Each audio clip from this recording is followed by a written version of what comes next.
It is a beautiful day for baseball here at Russell E. Diethrich Park as the 5-7 Niagara Falls Americans come in to take on your 11-3 Jamestown Tarp Skunks. Hello again and welcome to another broadcast of Jamestown Tarp Skunks Baseball. I'm Dre Guinness, sitting alongside Matty G. Jalen Ferguson will be joining us in the fourth inning.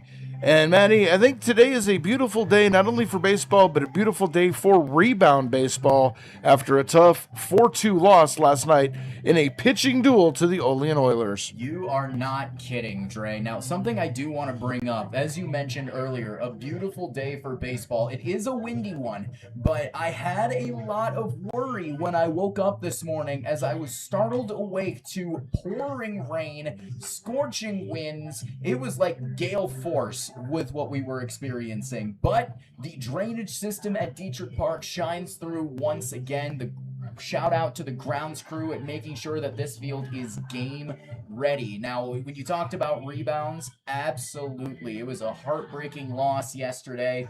That bases loaded setup in the 8th inning just getting stopped short was not where you wanted to be if you were a Jamestown Tarp Skunk. But there's not a better team right now for a rebound than going up against the 5-7 Niagara Falls Americans. Don't really have a lot of momentum in their favor right now. They did get the win yesterday against the Niagara Ironbacks, but they are 5-5 in their last 10, and every win that they've had except for one has come within 1 or 2 runs. So besides their one dominating win against the Newark Pilots, which most people seem to be able to do, there really hasn't seemed to be much dominance involved with the Niagara Falls Americans.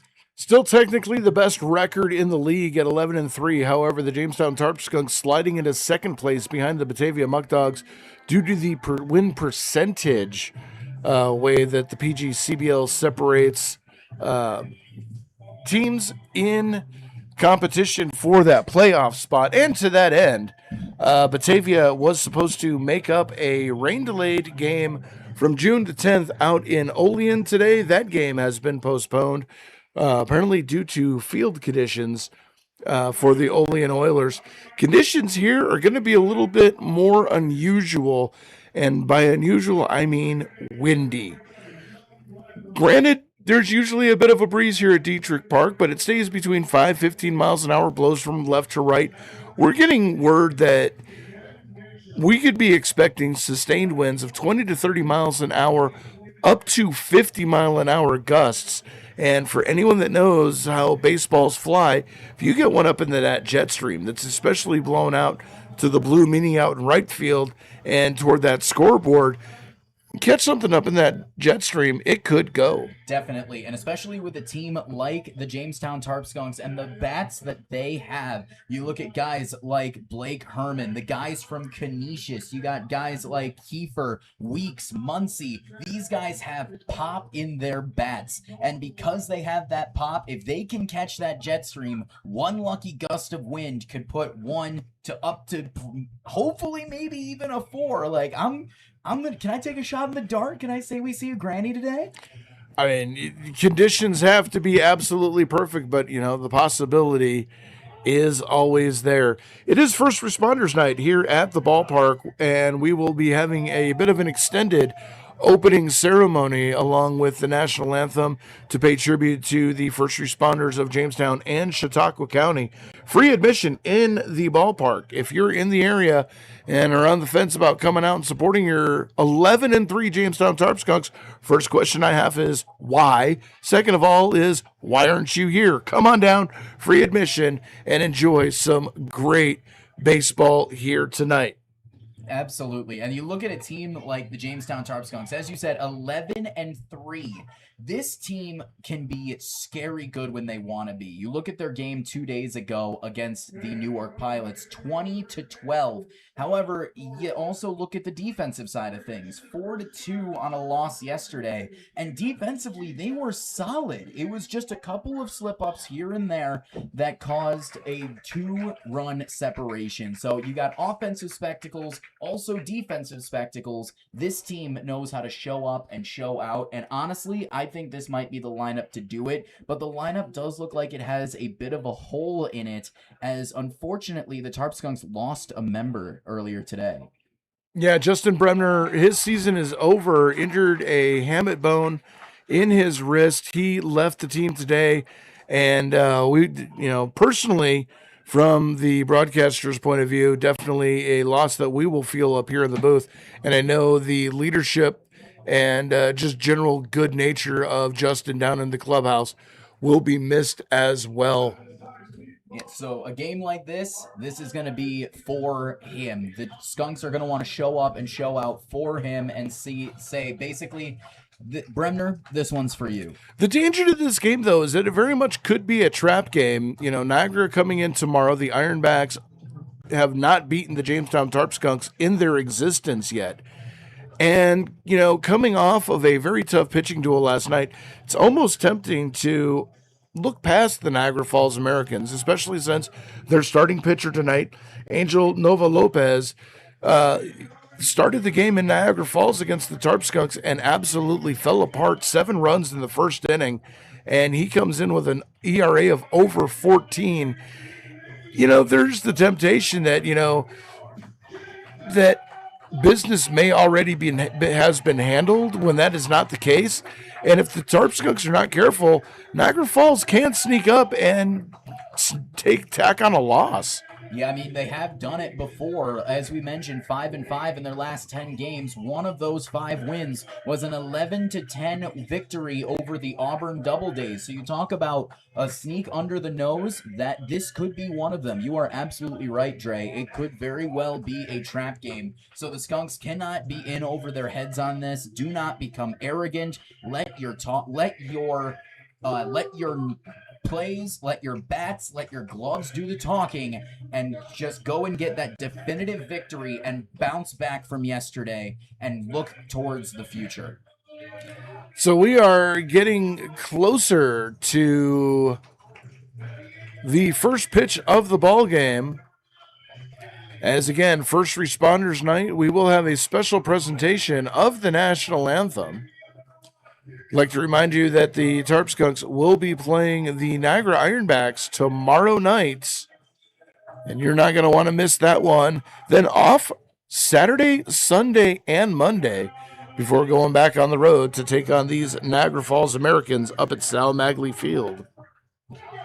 Hey, you gotta love a good 3-day rest, but you can't let those 3-day rests get in your head. It completely resets everybody, but that could also cause them to become tired. So they cannot let that 3-game day off stretch become a problem, because I've seen it become a problem before. Well, I think Joe Riedebach's going to have something to say about it. He's going to keep his team ready to go, practice when needed, and allow them to rest. We're going to step away and let our public address announcer, Jeremy Becker, announce the pregame festivities and the presenting of the national anthem by the first responders.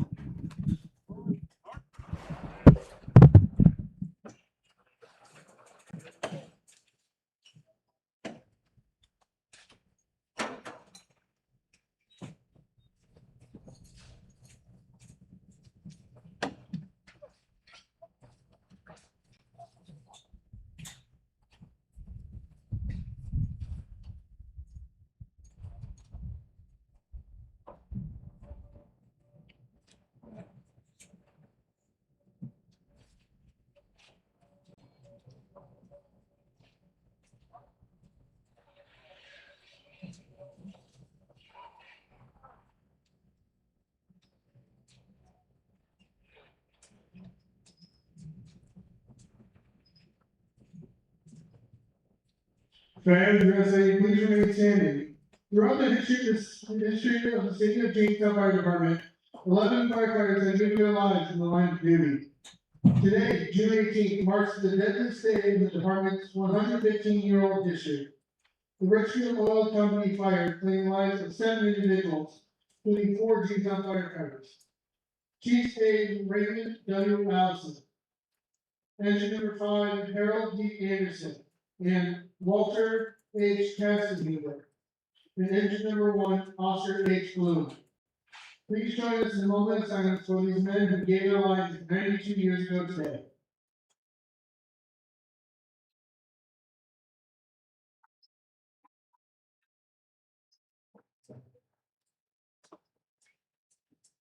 Thank you.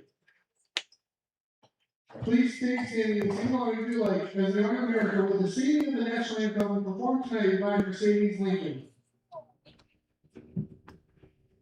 Oh, say on you sing by the dawn's early light, what so proudly we hailed at the twilight's last gleam, who shall shine bright stars through the perilous fight, o'er the ramparts we watched were so gallantly streamed, that the rockets red glare, the watchfires gave proof through the night that the fight was still there. Oh, say does the star-spangled banner yet wave o'er the land of the free and the home of the brave?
Back here at Diethrich Park, Dre Guinness alongside Matty G. We're almost set for first pitch here. Let's go ahead and give you the starting lineups first for the Niagara Falls Americans. Leading off with playing second baseman is Justin Gladfelter. Batting second in right field is Dominic Zangardi. The third place hitter, Matthew Ganschow, is your designated hitter. Batting clean up the center fielder, David Harris. Nick Patz behind the plate bats fifth. Colin Price, the designated hitter, or the extra hitter, will bat sixth. Miguel Salcedo, the shortstop, bats seventh. At third base, Christian Mikulski will bat eighth. Batting ninth, Jackson Bauer, the left fielder, and batting 10th, the first baseman, Adam Wise. They will face Jack Castillo. Comes in with no record, a 2.61 ERA, his fifth start. He's pitched 10 2/3 innings, given up 8 hits, 3 earned runs. He has struck out 16 against 6 walks. And stepping up is Justin Gladfelter, and stepping up to the mic for the first 3 innings, it is Matty G. All righty. We are set and ready to go. First pitch, and we are underway. First pitch outside for ball 1. So taking a look at the defensive alignment for the Jamestown Tarp Skunks. From left to right, you got Dumas, Moore, and Dugan, as that pitch is fouled off and into the road on the left-hand side, 1-1. In the infield, you got Blake Herman at third, you got Kiefer at short, you got Weeks at second, Muncie at first, so a day off for JRC. And behind the dish, it's the hometown kid, Branson Lindquist, as that pitch on the outside corner called strike 2, 1-2, the count now. That's something Castillo's excelled at, just pounding the strike zone. Usually you see a lot of first pitch strikes out of him. We'll see what he can do here today. As that pitch is a weak liner towards second, fielded by Weeks, throw on to first, in time! Good scooping play by Nate Muncie at first. There was a little bit of a slip by Weeks over at second. He had to go into the grass, and I think he might have slipped. The grass might still be a little bit wet, despite the sun being out over the past few hours. Yeah, I walked the field a little bit. There are some slick spots out there, plus they had to do a lot of work on the infield. And the first pitch to Dominic Zangardi is high for a ball.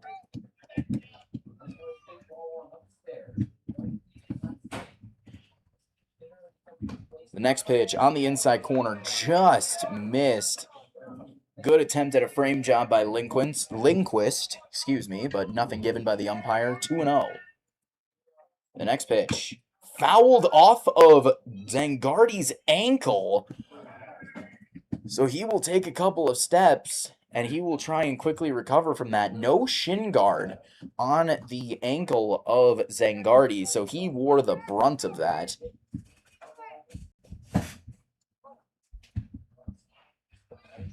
The 2-1 pitch. Fouled almost over our heads. That one's going to land on the roof. So hopefully it didn't get out into the parking lot. Landing on the roof behind us. The 2-2. Way outside. Full count now. One thing I will say, Castillo works very quickly. He does not like to let a batter get set in the batter's box. He's just ready to go immediately. The payoff pitch just missed the top of the zone with some off speed, and it will be a 3-2 walk for Dominic Zangardi, and that will bring up Matthew Ganschow.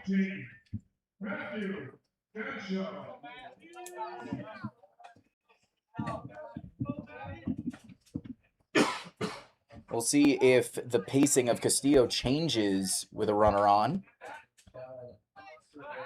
Lazy pickoff attempt, nothing given there. Yeah, Ganschow coming in playing designated hitter today, hitting at a .471 clip.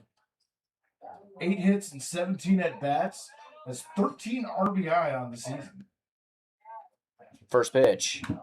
Fouled off of the ankle of Branson Lindquist, so the umpire will give him a couple of seconds. Lindquist seemed to be doing a good job at getting on the umpire's good side, being able to give him as the umpire gave him the courtesy of a little bit of time to recover. Now it just shows early respect between the catcher and the home plate umpire. Something very important. Build that rapport early on. Castillo comes set. Another pickoff attempt. This one a little bit more speed on the pickoff throw, but Zangardi still back easy. Now Castillo's got 3 levels of pickoff throws. I'm paying attention to you, but I'm not really that concerned. Get back to the bag, and then I got you, sucker. As the runner goes, pitches a strike, throw down by Branson Lindquist.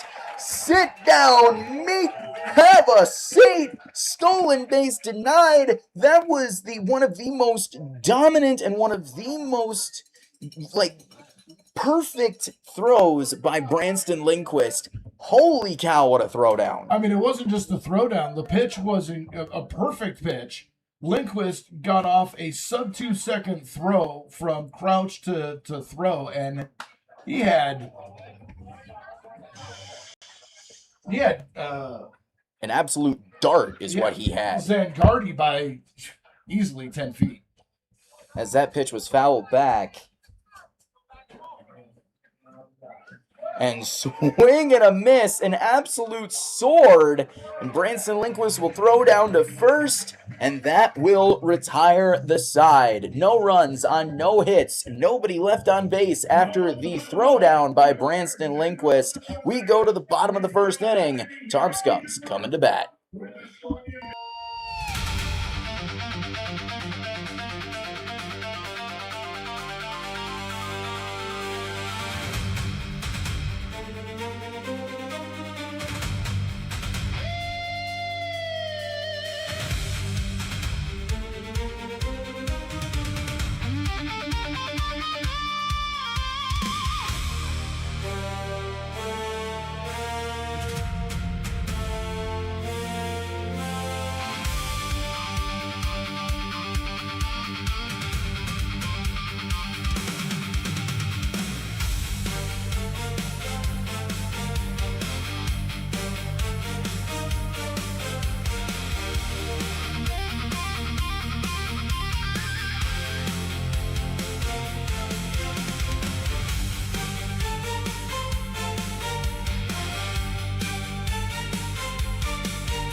No score here at the bottom of the first inning. Tarp Skunks coming to bat. Let's give you the starting lineups for your hometown Tarp Skunks. Leading off at center field, Grant Moore. Eric Weeks bats second, plays second. Blake Herman bats third, plays third. Nate Muncy in the cleanup spot, plays first base. Right fielder CJ Dugan will bat fifth. Jackson Enders will be your extra hitter batting sixth. Behind the dish, Branson Lindquist bats seventh. Anthony Tromer, the designated hitter, bats eighth. Tito Kiefer will bat ninth at shortstop, and Matthew Dumas in left will round out the starting 10. They will face Angel Nova Lopez, 1-2 with a 14.09 ERA. His fourth start, 7 2/3 innings, 9 hits, 13 runs, 12 of those earned. He's walked 12 and struck out 6. As the first pitch is high and deep to right center field, but Harris over to make the grab. One pitch, one away. Grant Moore not really giving you the time to finish your statement there, Dre. As we like to see some quick action here, but unfortunately, action that the Skunks weren't looking for. I think Moore testing out that jet stream early on might have a good idea where to put the next one. Unfortunately, it looks like it's headwinds when he hit that ball, but we'll see what Eric Weeks does with it. As his first pitch on the outside corner for strike one, a little bit of off speed there.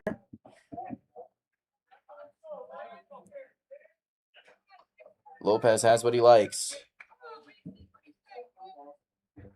The 0-1. Same pitch, same location. Weeks doesn't like it. 0-2 the count now.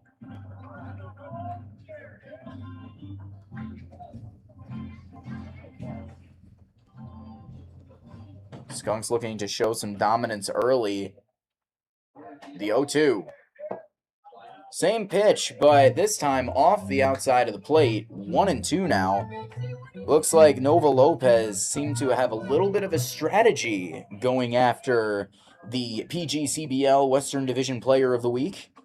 And his mechanics look a lot cleaner than they did in Niagara Falls. Could be a different pitcher than we saw earlier.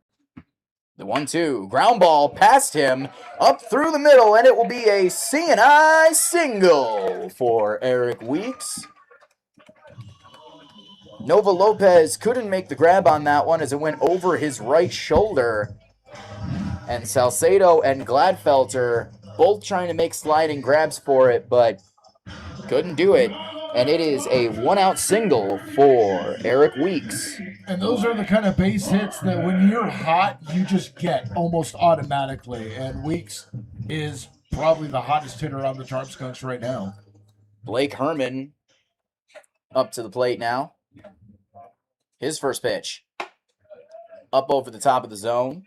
Called strike one. I will say, a lot of confidence out of Blake Herman. Every time the pitch is off the zone, you see him shake his head, being like, nah, that's not there. Try again. Runner goes, Weeks on the move, pitch is called a ball. The throw down, way not in time, and out into center field, but Eric Weeks decided, yeah, I'll just stick over here at second base. And that is another stolen base to his name. His 10th stolen base on the season, and Eric Weeks continuing to pad his resume.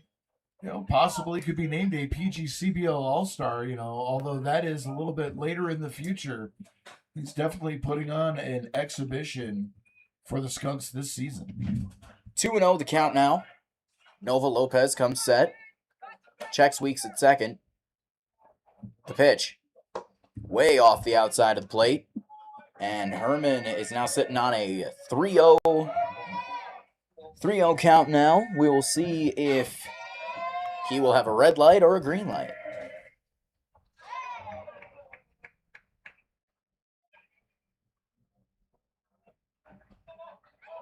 Oh, Eric Weeks getting in the mind of Nova Lopez.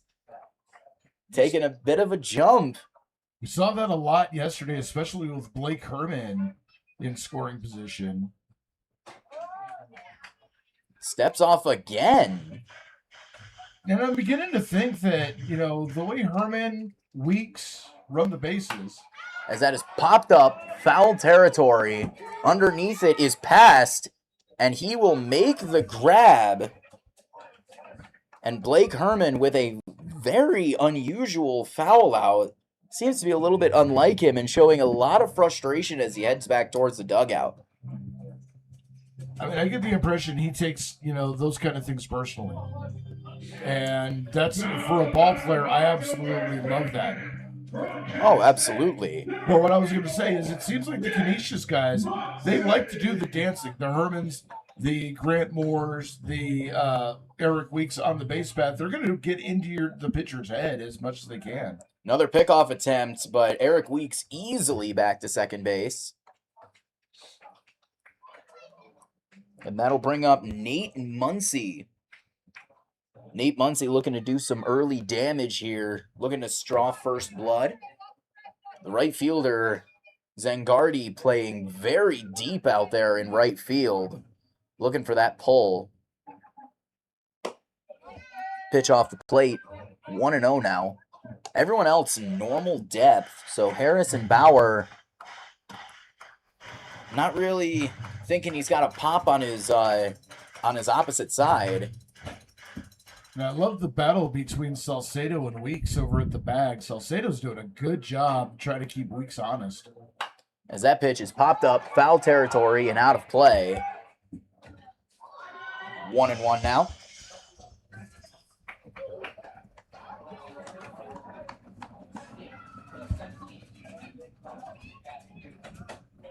I will say, Nova Lopez, I just noticed, wearing number 42.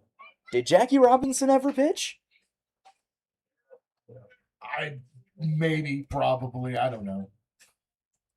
I'm a fan of baseball, but when you're getting into the nuances of history, my brain's only a shot glass that can go so full. That pitch off the outside of the plate, 2-1 now. Of course, you could say every year since the Jackie Robinson day has... As that pitch lined into center field, and that's going to fall for a base hit. Weeks around third. He's going to try to score. The throw into the plate is cut off at the pitcher's mound, and it is a 2-out RBI single for Nate Muncy. The Tarp Skunks draw first blood, 1-0. And for Nate Muncy, that is a really good piece of hitting. Again, not trying to do too much, recognizing where the hole is in the outfield and just driving it on the line not trying to do too much, not trying to lift it into that jet stream, just enough to get it down and to run home. First pitch to C.J. Dugan on the outside corner called strike one. Definitely a great piece of hitting there by Nate Muncy. And that is definitely a momentum holder. Muncy doing a little dancing on first base as that pitch is taken for a ball, 1-1.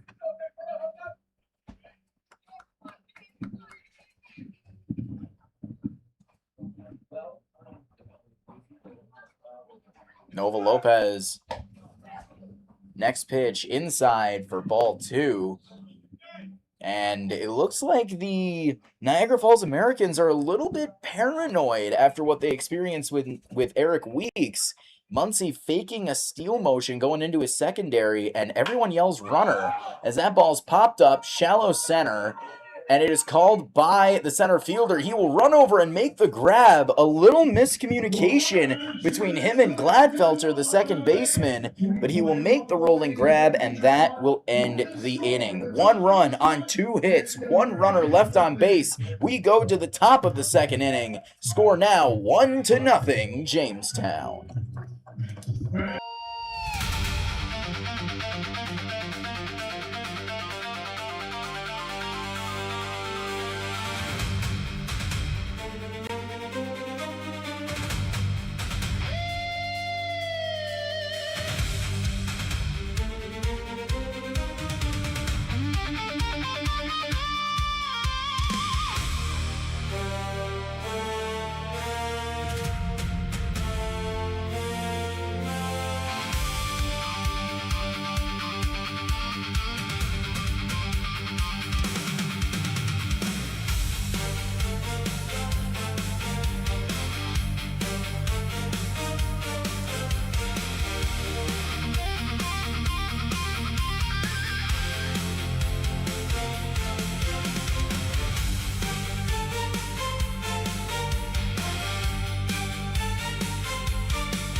It'll be 4-5-6 due up for the Niagara Falls Americans facing Jack Castillo, David Harris, Nick Past, and Colin Price. And here to call the top of the second inning, it's Matty G. All right, thank you, Dre Guinness. Castillo up for his second inning of work.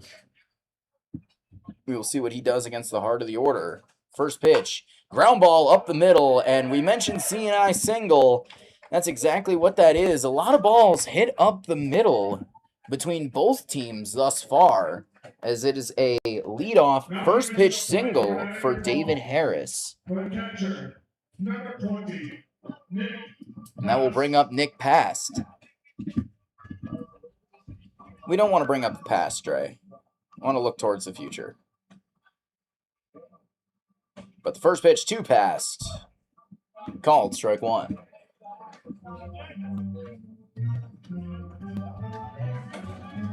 We're only in the top of the second inning, and I already got nothing. I'm that good. First pitch, next pitch, taken for strike two. Castillo looking for that ground ball. 6-4-3, 4-6-3. 1-6-3, 5-4-3. Low and inside, 1-2.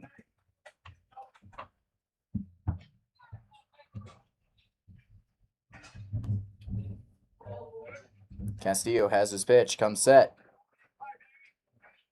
Checks the runner. The 1-2. Low and away, breaking ball, 2-2 now. Good stop there by Branston Lindquist. And Pats wanted to pull the trigger on that one. Just able to hold up from swinging because that was a good 1-2 chase pitch. The 2-2 delivery hits him in the elbow guard. And an HBP, and we're looking at a similar situation to yesterday, Dre. Runners on first and second, nobody out, having to work out of an early jam here. Castillo has shown the capability of working out those jams before, so we'll see if he can settle down, lock back in. Well, first pitch base hit to start off an inning will always rattle the pitcher because in the back of the mind, they're going to think, do they have me already figured out? Ground ball weak towards third, picked up by Blake Herman. He misses the ball as he goes to field it. And it is a fielding error by Blake Herman. He was looking for the ground ball, dazzling play to throw over to first base. And now the bases are loaded here. But we can't really call that an error, though, because he didn't touch the ball. No, they're awarding him a base hit on that right now, so the bases loaded. Bases patriotic here. Nobody out. 4th of July is coming up. But still not the scene that the Skunks are looking for. The infield, the corners are in on the grass, looking for that home to first double play. Good stop by Branson Lindquist as the first pitch to Miguel Salcedo is in the dirt for ball one.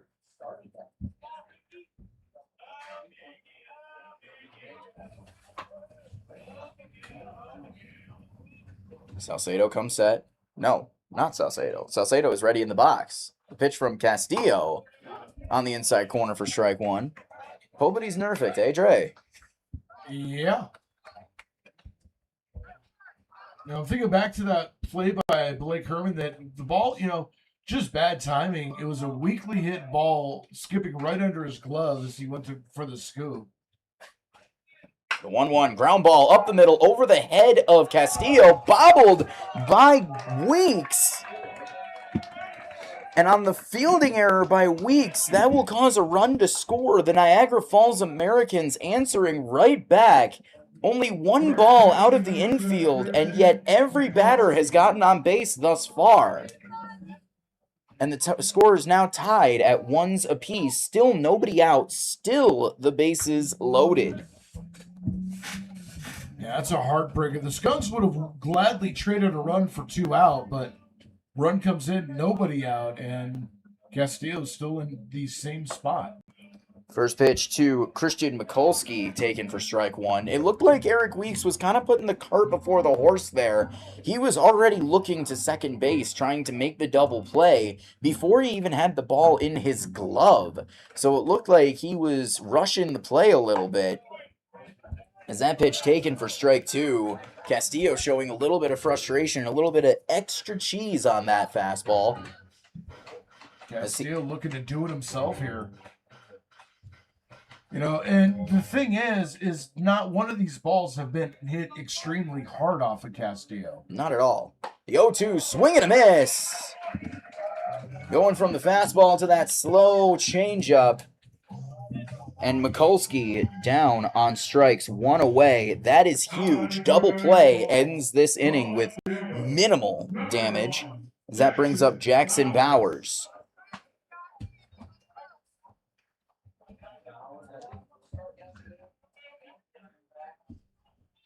First and third base still at home to first double play depth.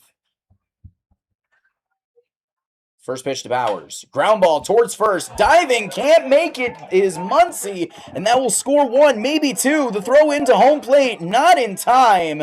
And it is a 2-run single past the glove of Nate Muncy. The score is now 3-1. And I will refer back yet again to your call of a trap game, Dre. It's... I can't really say that at this point they're falling into that trap. It's just good. It's just good, lucky in some aspects, situational hitting. First pitch to Adam Weiss, swung on and missed at a pitch in the dirt. Again, mitigating the damage is all that Castillo wants to do right now. Double play to end the inning. Castillo wants the sign again. He has what he likes. Come set. The 0-1. Fouled off to the backstop. 0-2.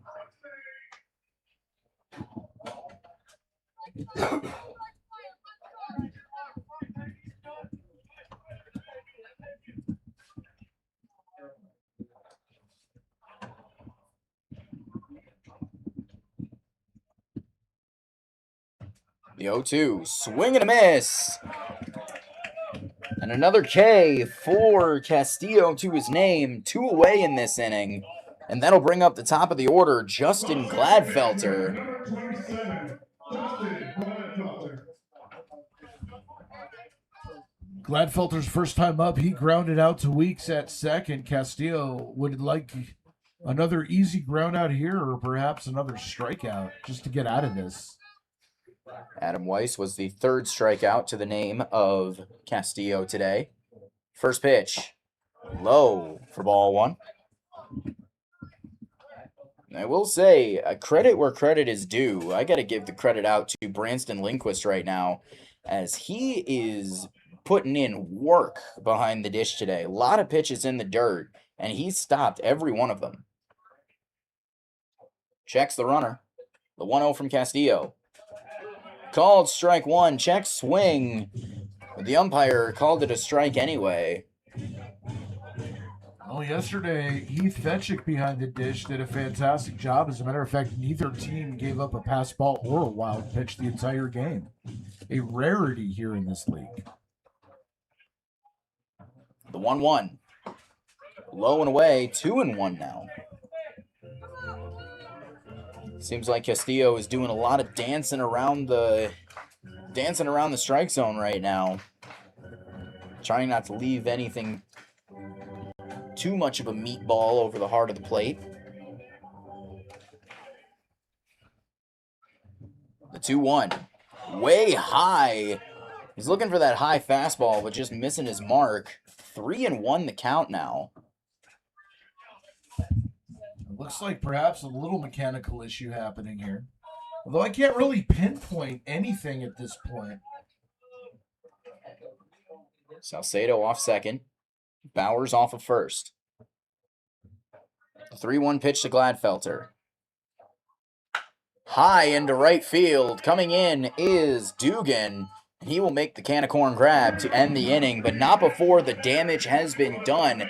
3 runs on 3 hits, 1 error, 2 runners left on base. We will go to the bottom of the second inning. The score 3-1 Niagara Falls.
Bottom of the second inning, Tarp Skunks find themselves down 2.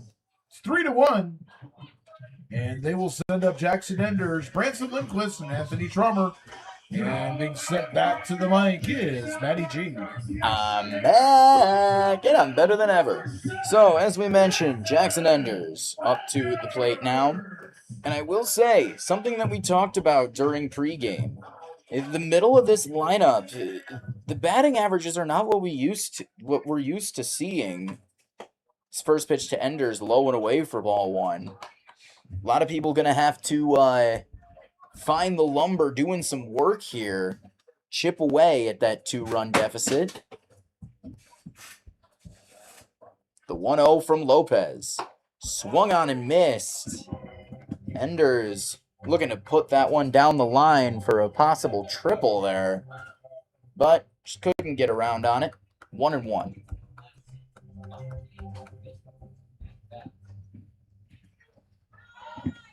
The pitch from Nova Lopez. Outside, 2-1 now. Now, this is something that I find to be interesting. I'm going to bring up a debate, Dre. There are a lot of pitchers that only use the stretch now. There are still a few pitchers that will use a windup with nobody on and then a stretch with a runner on base. As a 2-1 pitch grounded towards third, fielded, bobbled by Mikulski, and it will be a fielding error single for Jackson Enders. First batter on base for the Skunks, and that is definitely huge as they bring up Branson Lindquist. Well, they're going to call it a base hit. I mean, that was a sharply hit ball down the line that Mikulski had to go to the backhand on his knee. Not a what you would call a routine baseball play. So a little leeway there, and Enders picking up a base hit right when the Skunks needed it. And that'll bring up Branson Lindquist. His first pitch, curveball low and away for ball one.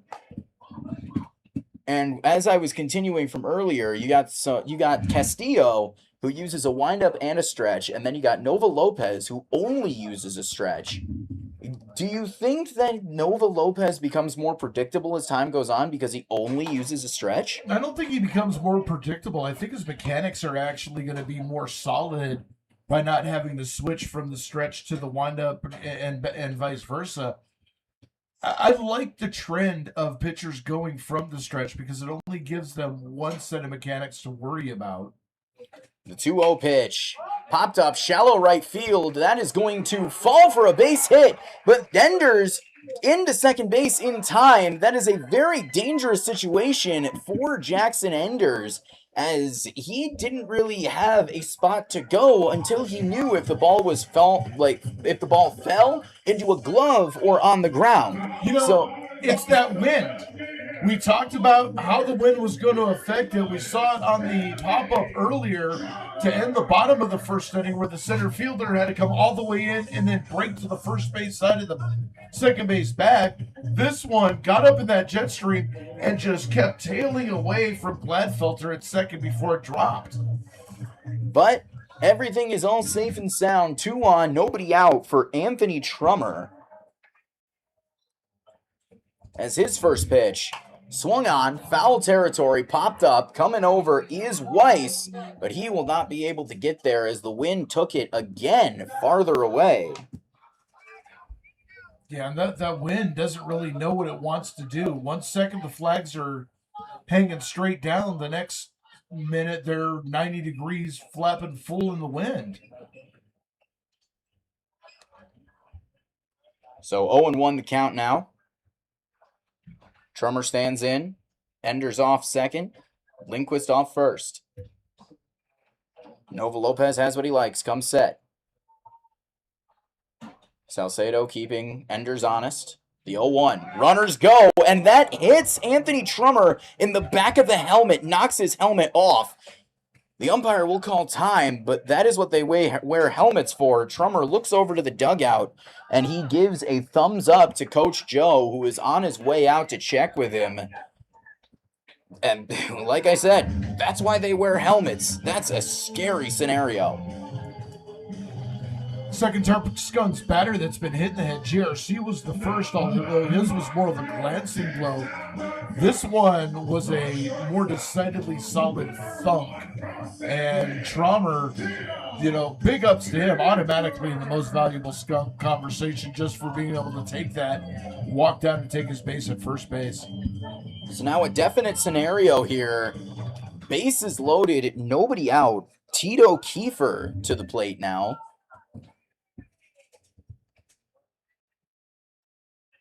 His first pitch.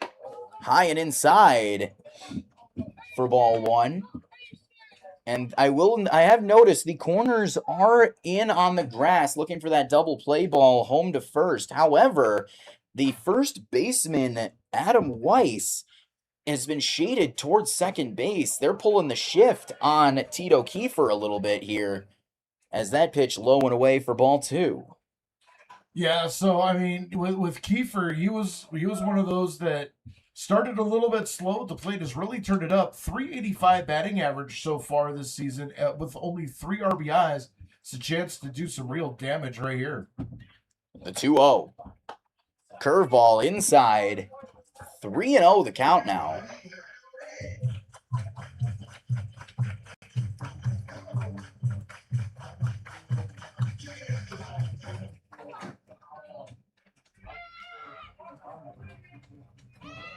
The 3-0 delivery.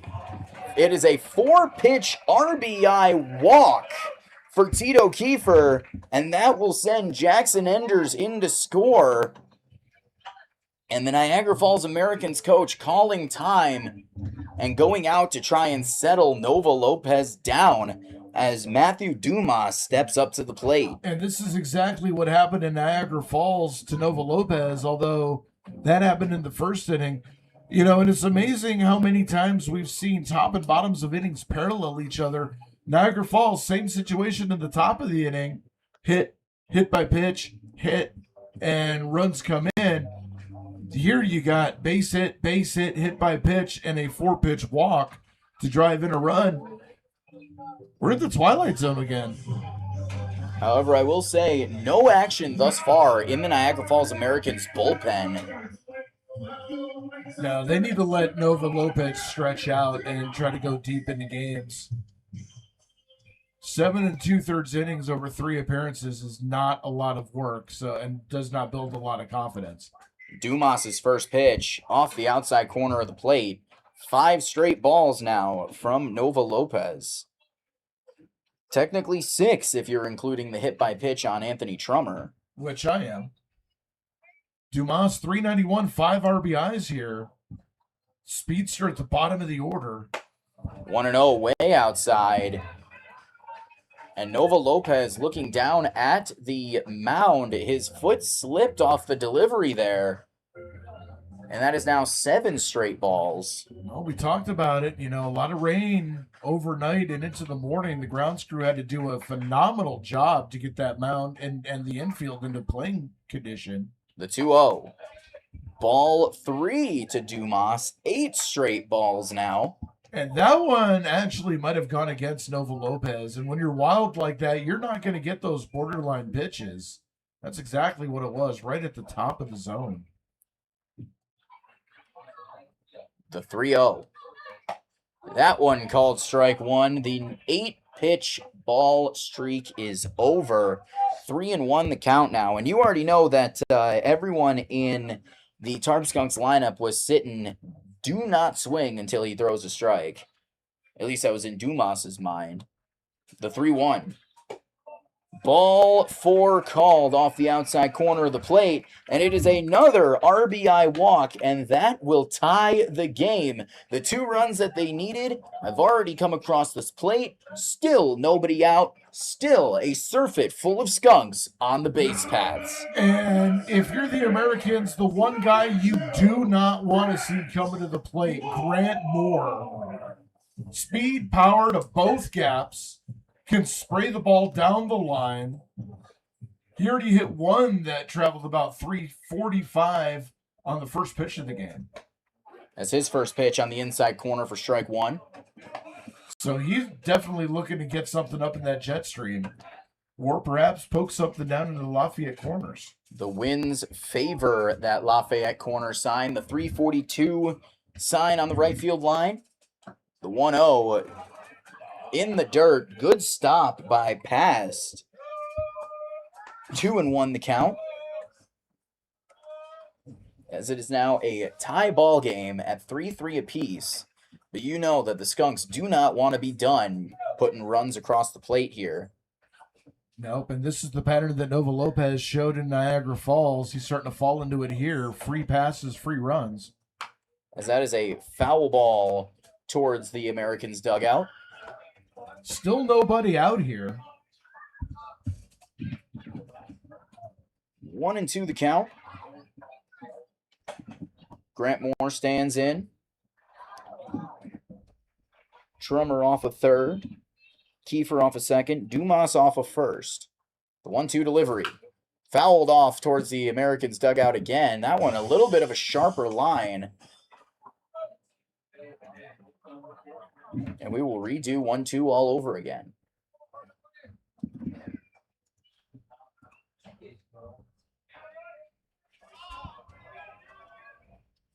Lopez's 1-2 pitch is on the outside corner, called strike 3. Grant Moore doesn't like it.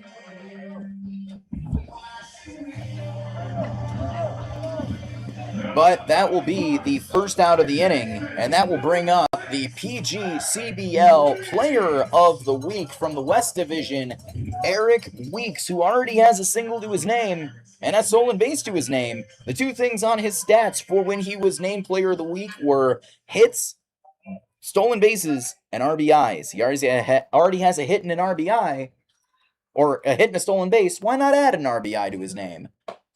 Why not add a hit and an RBI? That works too. As that first pitch off the outside corner called strike 1. Weeks a little concerned about that call. Yeah, I think the umpire might be gifting Nova Lopez a little bit. Seems a little inconsistent so far tonight. The 0-1. Swung on, line towards left center field. That's going to fall for a base hit. That's going to score 2. And looks like it's going to be Dumas around third. He will hold there. And it is a 2-run RBI double for Eric Weeks. Continue to pad those stats, my boy. And that was exactly what he really wanted to do after Grant Moore called out on strikes on a questionable strike 3. You can't pick up a teammate any better than that. Just lacing one. But did you notice how the ball died in the outfield grass? That tells me that the power alleys are going to be a little slicker, and that could be where balls go to die. Blake Herman to the plate now. Runners on second and third. 1 out here. The runner is, as that is popped up down the right field line, foul territory, and into the Americans' bullpen. The wind caught that one so fast and so hard. That started out at the right field line and ended in the dugout. The entire infield is now on the dirt, or on the grass line here. Maybe looking to stop like a suicide squeeze bunt from Blake Herman. I think they're looking. I don't know why they're set up like this. As that is popped up high into center field. Coming in is Harris. He's coming over. The wind catches it. A collision between Harris and Zangardi, but the catch will be made. It will be a sac fly for Blake Herman. And that wind causing yet even more problems out in the outfield. Not only is the ball moving in an unusual manner out there, and you can see the flags really whipping out to right field, but it's also going to affect communication. Whereas the center fielder, Harris, is going to be calling, I got it, and those vocal patterns are going to go toward right field. The right fielder can be calling, I got it. The center fielder's not going to be able to hear it, and that is going to result in a collision.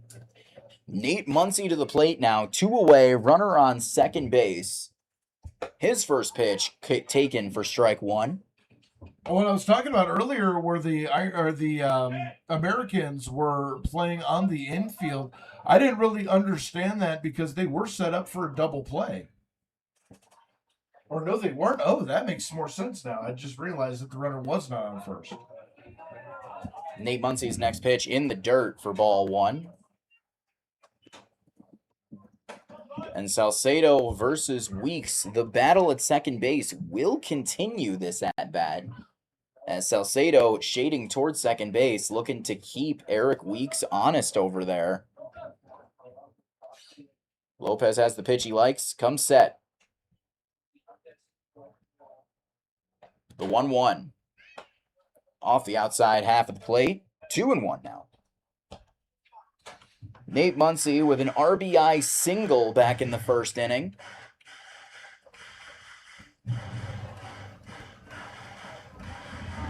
He's got a duck on the pond right here.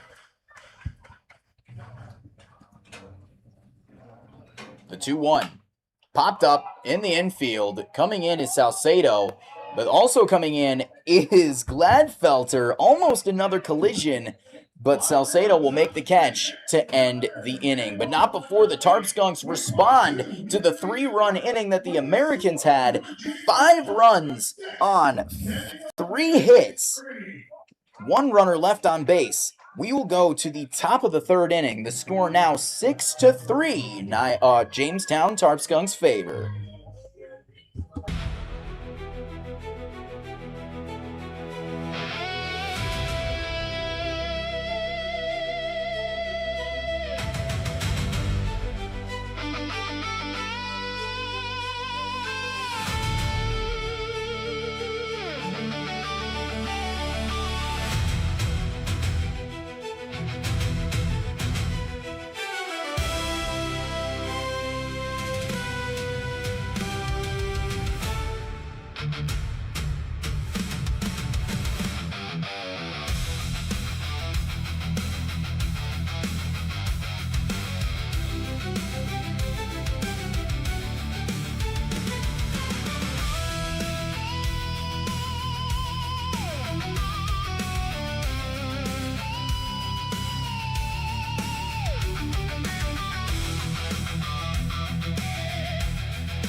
Top of the 3rd inning here at Diethrich Park.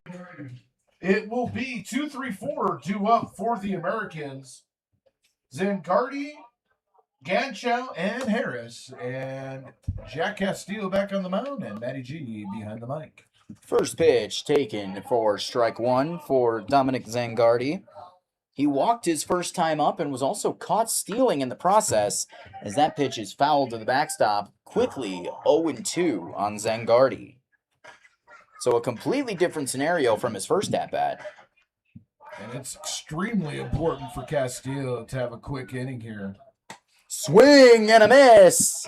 Up, down, see you later, Zangardi. A 3-pitch strikeout for Castillo, and that is huge for the confidence of the Tarp Skunks pitcher. Well, not only for the confidence for the Tarp Skunks pitcher, but you have to think that Joe Radebach watching with a very crucial eye here. We've seen a couple of games where Skunks pitcher will give up 3, come out and have a rough start to the next inning that leads to more runs, and Castillo trying to shut that down here. First pitch high for ball 1.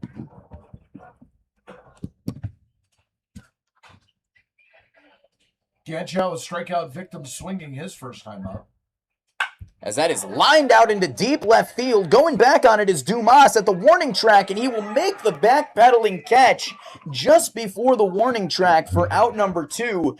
You know, Ganchow definitely got lucky with that hit, and when he hit it, because of the fact that the wind is now 0, as the flags are dead out in center field, which is why it traveled as far as it did, but good job by Dumas to track it down. Flashing a little opposite field power there, and You know, the thing that saved Dumas a little bit is he had to go back and backpedal a little bit. If that wind had been blowing, it would have tailed away from him, and that could have been an even tougher play for him. First pitch to David Harris, called strike one. David Harris with a single his first time up. The 0-1 fouled right at us and off of the post underneath us. I was ready for it. Knocked the mic over. I apologize for the sound, the clatter of the mic, but Dre also freaking out just as much. Count now 0-2. I was ready to catch it. As the 0-2 weak ground ball towards third. Blake Herman can't field it again. This time he was able to get a glove on it, but it stuck in the grass, and Herman taking his glove off. Even more frustration. This seems to be an off day for Blake Herman. Yeah, again, it's a little bit of the field. It's a little slickness. That ball's not traveling on the grass as fast as it would. He's had to make a couple of difficult charging plays. And that will bring up Nick Post, who was hit in his elbow guard his last time up.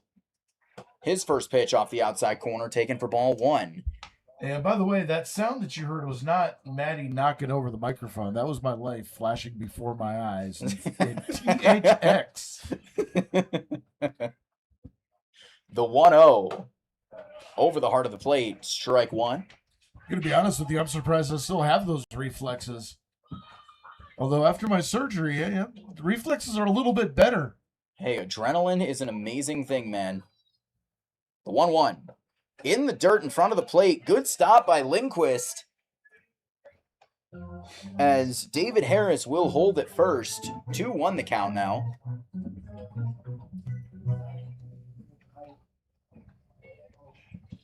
You know, I don't like horror movies. That's probably the closest I will come to a horror movie. So 2-1, 2 out. The pitch swung on and missed. 2-2 now. And if you were on the field, something like that, you would yell, Louisiana, Bayou. I'll take your word for it. The 2-2 pitch. Ground ball. Liner caught. That was a liner in the air caught by Nate Muncy. What a catch to end the inning. Wow. No runs on one hit. One runner left on base. We will go to the bottom of the third inning. The score remains 6-3.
5-6-7 due up for the Tarp Skunks. Dugan, Enders, and Lindquist. Nova Lopez on the mound for his third inning of work, and for his third inning of work, it's Matty G. Yippee! Let's keep it going. We're looking to see if they can, if the Tarp Skunks can recreate what they did last inning. First pitch to Dugan, off the outside half, ball one. Dugan flew out to center field, one of those wacky plays his last at-bat with the way that the wind has been affecting this ball game thus far. The 1-0 over the heart of the plate, strike one. I've been saying for a while now, Dugan is due.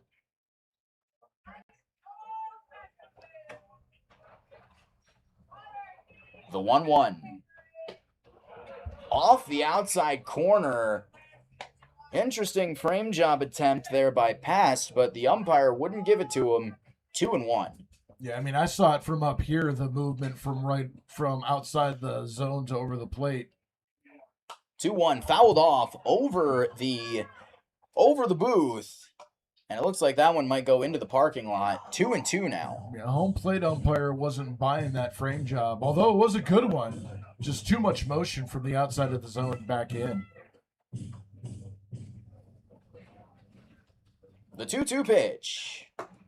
High and outside on the breaking ball. 3-2 now. I was watching a study of umpires. Someone actually did a study of umpires. And they've noticed that umpires will be more likely to give you the strike down to the zone that you catch below the zone to bring back up than any other. As that payoff pitch is way high over the head of Dugan, and it is a 3-2 walk to lead off the inning. And one thing that I will always say is if you are in the batting lineup and you are leading off the inning, get on base any way possible. Single, double, triple, walk, hit by pitch, drop strike 3, doesn't matter. Just get on base. That is all that we care about because that is a big momentum shifter and a big rattler for the pitcher. As the first pitch to Jackson Enders inside for strike 1. Yeah, Enders also singling his first at bat. Enders also due for another big day here as well. And the win for their opportunities. Today is the day.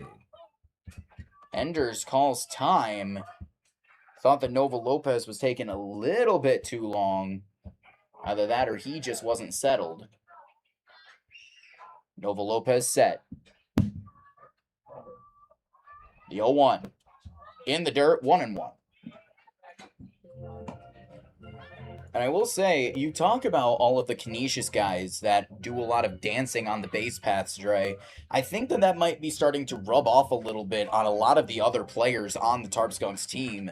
As, you know, he doesn't do a lot of it, but it looks like CJ Dugan doing a little bit of dancing as he will go on this pitch. Pitch is high, called ball. Throw down, not in time, and fielded pretty poorly by Gladfelter. And it is a stolen base for CJ Dugan. Yeah, second stolen base off of Pats. He has not been anywhere near the bag accuracy-wise. And it definitely shows a difference between him and Lindquist as far as, like, at least for tonight. Lindquist, he only had one attempt, but he gunned out his runner by about 10 feet. Paps, a little slower on the pop, a little slower on the throw, and inaccurate as well. 2-1 the count now. The pitch from Lopez. High, 3-1 the count now. So 1 on, 1 out. Enders looking to see if he can trade places with CJ Dugan. The 3-1 delivery. Popped up, shallow left field, actually in the infield. Underneath it is Mikulski, and he will make the catch for out number 2.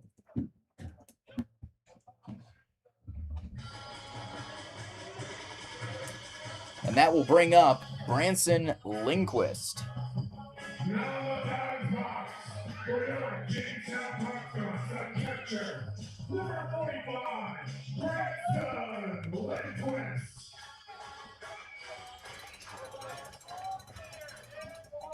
So Lindquist stands in, singled his first at-bat. His first pitch, low in the dirt, ball 1. So you got me. You said out number 2. It's only out number 1. Oh. Because Dugan led off with the walk. Enders popped up. Oh, yeah. Hey, the scoreboard got me is what happened. I looked at the scoreboard and it said 2 out. Joke's on me. As that is a ground ball towards third, fielded cleanly by Mikulski. Throw down the first, bobbled and off the glove of Weiss. Branson Lindquist and him collide. That will cause a run to score as Branson Lindquist moves to second base. Hopefully both of them are okay, but it was a collision by Weiss and Lindquist that allowed CJ Dugan to score, and it is an RBI error single for Branston Lindquist. Waiting for the official score. I mean, yeah, to me it looked like an error.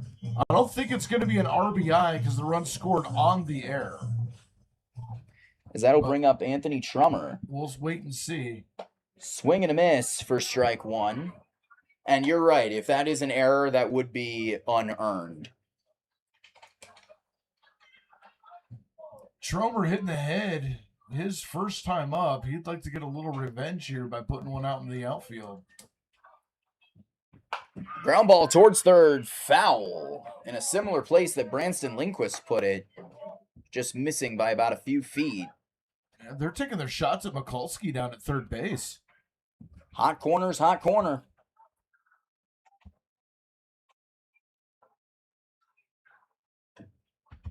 They haven't put up an error yet on the scoreboard. I'm not sure what the official score is on that yet. The 2-strike count. Swing and a miss. And that will be strike three for Anthony Trummer. Swinging K. 2 away now. And that will bring up Tito Kiefer. He was one of the RBI walks his last at-bat. There were 2 in a row between Tito Kiefer and Matthew Dumas. His first pitch, high and inside for ball one.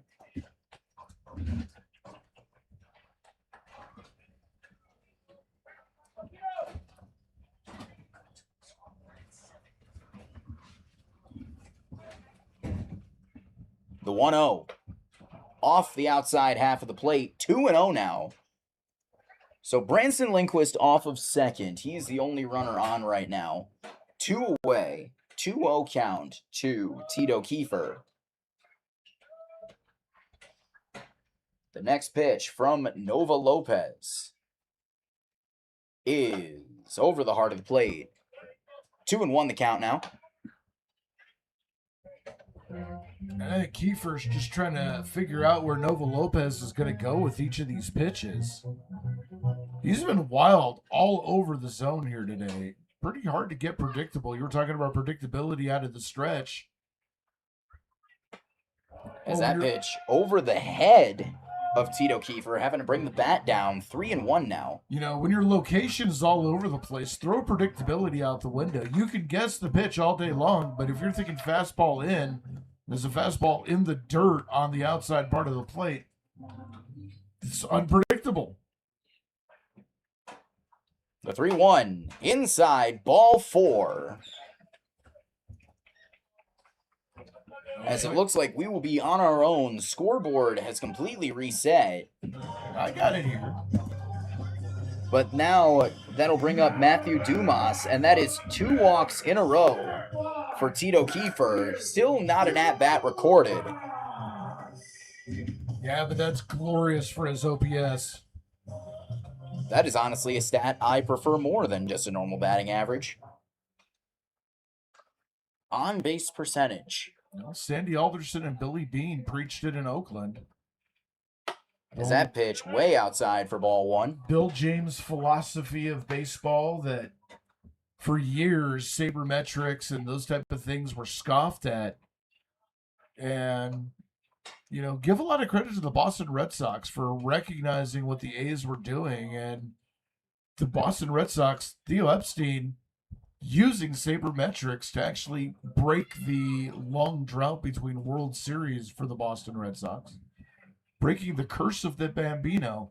It's all thanks to Bill James. The 1-0. Curveball over the heart of the plate. 1-1 now. Speaking of Boston, by the way, I don't know if you've been watching, but the Scottish fans coming over for the World Cup game have been invading Fenway Park, and they have been having such a great time. I've seen it. It is phenomenal. I love European fan groups because they have so much energy. As that pitch fouled off almost over our heads again. 1-2 the count now. And it's not just the Scottish fans either, but you look at the Norwegian fans. Oh, the rowing up the escalator was fantastic. The rowing by up the way, if you haven't seen escalator, that. the Scottish fans going into bars and literally drinking the bars dry. They drank the entire Sam Adams Boston Lager supply dry in Boston. The 1-2 fouled underneath us. And 1-2, the count shall remain. But what I love about them, obviously I'm part Scottish, so I'm a little biased, but, what I love about them, and what I really like about European crowds in general, is they've got the drinking songs, they've got all their chants, their songs. When the song gets stopped on the PA system, they keep going. The 1-2 fouled underneath us yet again. Dumas kind of looking up here as he sees where all the balls are going. I think Matthew's aiming for me at this point. I want one. Give it here. I don't. Go down to Lafayette Corners with that. 1-2, 2 out. Runners on first and second. Nova Lopez comes set. The 1-2 pitch. Called strike 3 on the outside corner, and that is how the inning will end. 1 run on 1 hit, or 1 error, I should say. 2 runners left on base. We go to the top of the 4th inning. The score remains 7-3, and when we come back, you will hear the voice of Jalen Ferguson.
Okay.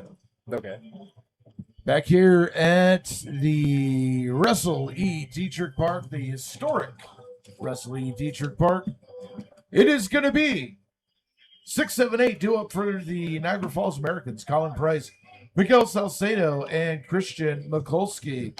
And settling in behind the microphone, welcome back to the airwaves, Jalen Ferguson. I know you guys missed me. I'm back. And it will be Colin Price to lead it off for the Americans. Well, I missed you. No knock on Maddie, but we've been working together all season. We got our flow going. That is true.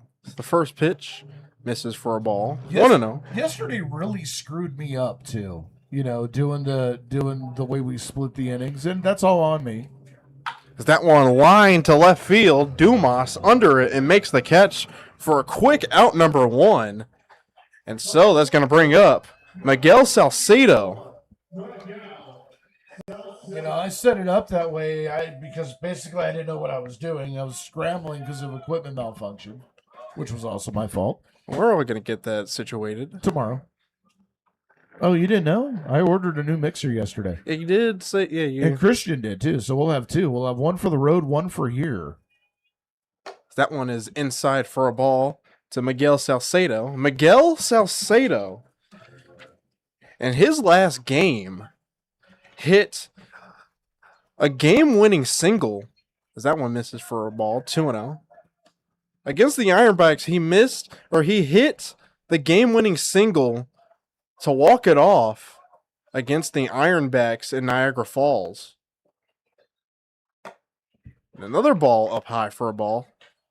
3-0 the count, and Jack Castillo is going to need to fight back on this one. Yeah, he sat a little longer than he did back in the.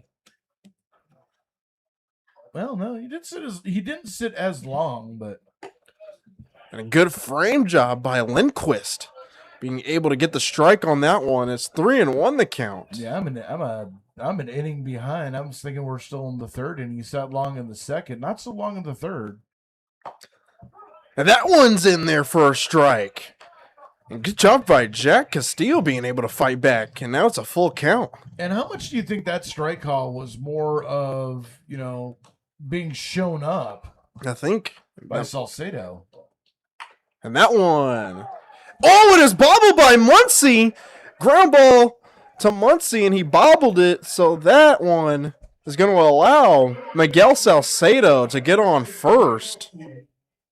Yeah, that one took a bad hop on Muncie, skipping off the side of his glove. And that is starting to be the name of the game here, is missed balls on routine plays. Yeah, they're going to give him an error.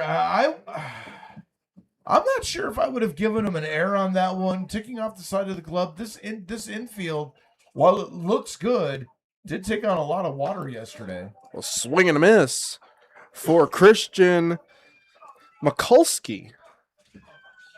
Yeah, like I said, this infield did take a lot of water today. I texted you earlier this morning. I was woken up to the sound of rain pounding on my window. So that one is outside for a ball, 1-1. Yeah, Right. Getting that text at 9:15 this morning. I assume the game is canceled. You can't assume anything here in Jamestown. Well, like you said, they do have really good drainage. That one popped up fouled behind the plate. I'd say best in the league. Yeah, I was going to say that too. I've seen other ballparks. Well, Olean, they got hit with a second burst. Their infield, from what I understand, is, very saturated, very unplayable. Batavia, Niagara Falls. I haven't seen a rain delay up in Niagara. I'm not sure if it rains in Canada. Just snow. That one misses for a ball. 2-2 the count to Jack Castillo. And before everyone starts blasting me in chat, it's just a joke. Lighten up, Francis. But Elmira last year, doubleheader got canceled due to field conditions. Diethrich Park has the best drainage system in the Western Division, at least. That one's in the dirt for a ball, 3-2. And yeah, you gotta give a lot of credit to, the people that work on our field, putting it in mint condition, on how they're able to put designs and all that stuff. Hey, they really take care of this ballpark. Runner goes, throw to second, swing and a miss, and he calls him out. So that'll do it. A double play, swing and a miss, and called out on the steal. So no hits, nobody left on. We go to the bottom of the fourth. It is still 7-3.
Grant Moore to lead it off for the Jamestown Tarp Skunks, and here to take you through the bottom of the fourth is Jalen Ferguson.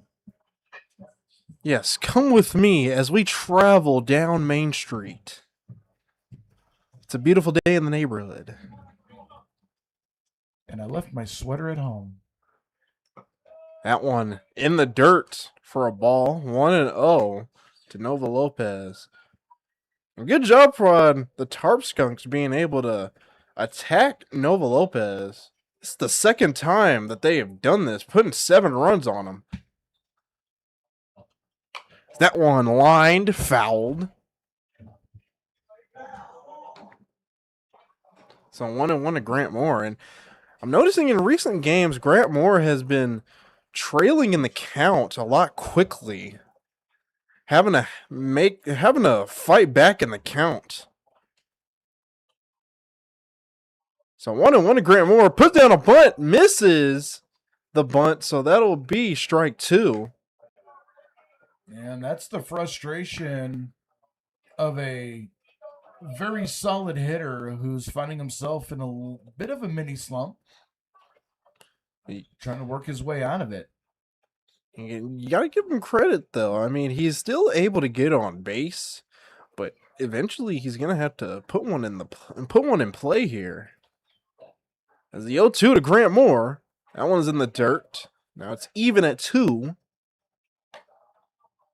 You know, nothing a extra base hit into the gap won't cure. And I'm looking on my right. It looks like the Americans are finally going to have some action in the bullpen. 2-2 to Grant Moore, misses, and now it's 3-2. And like I said before, early in this count, Grant Moore quickly finds himself in a hole and then has to fight his way back into a full count. But I won't take anything away from him. He's still able to have quality at bats. That one popped up fouled on the left side.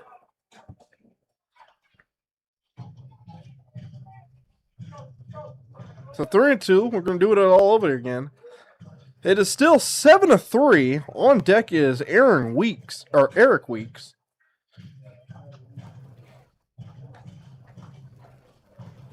And Grant Moore, the top of the lineup here. 3-2. And again, the left foul down the left side. And again, that's make that 8 pitches in this at bats. Actually, I think that was 9. And Paul Delanto still has the longest at bat with 12 pitches. So 3-2. That one's in the dirt, and Grant Moore is able to draw a walk.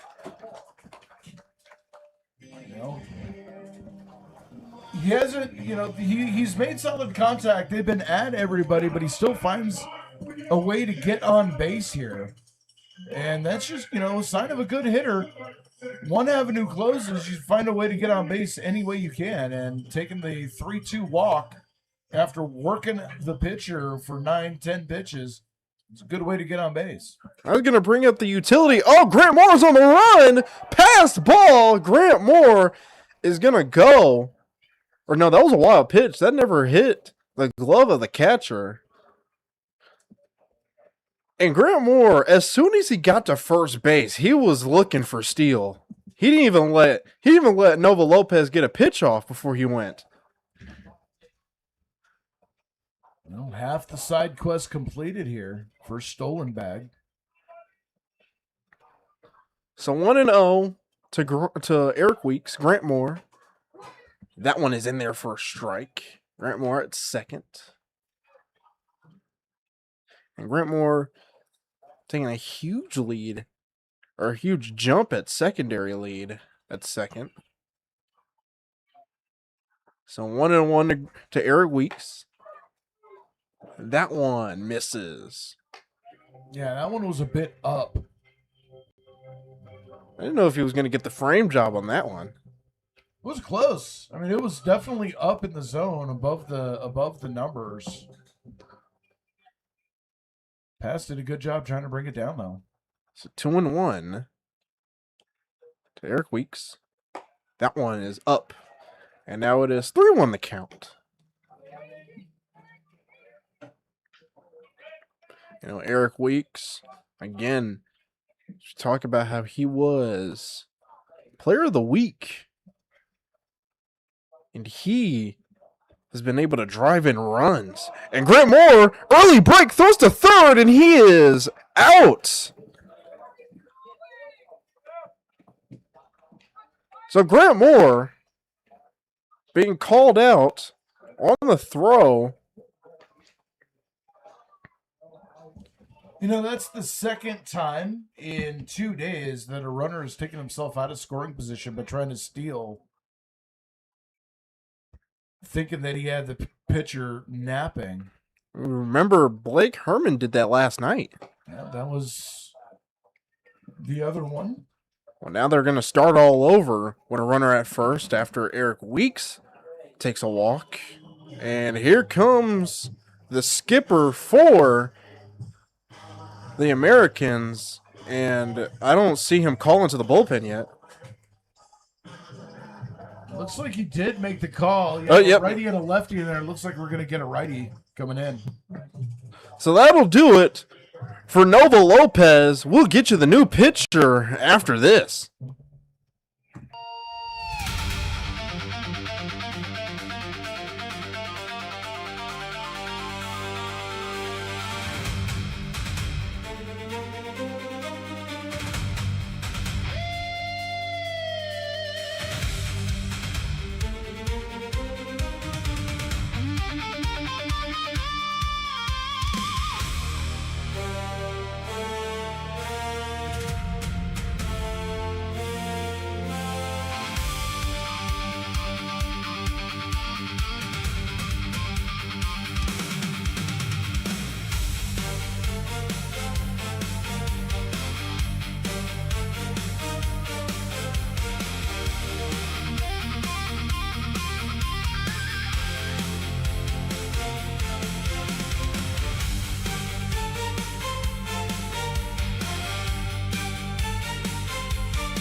New pitcher for the Niagara Falls Americans is Logan Stickler. And for Stickler, this is going to be his third appearance. Comes in no record, 0.0 ERA in 2 2/3 innings. He's given up 2 hits, 1 run, none earned. Has walked 3 and struck out 2, facing 13 batters. And he's going to have a bit of a tall test ahead of him as the heart of the order coming up with Blake Herman. And behind him, Nate Munson.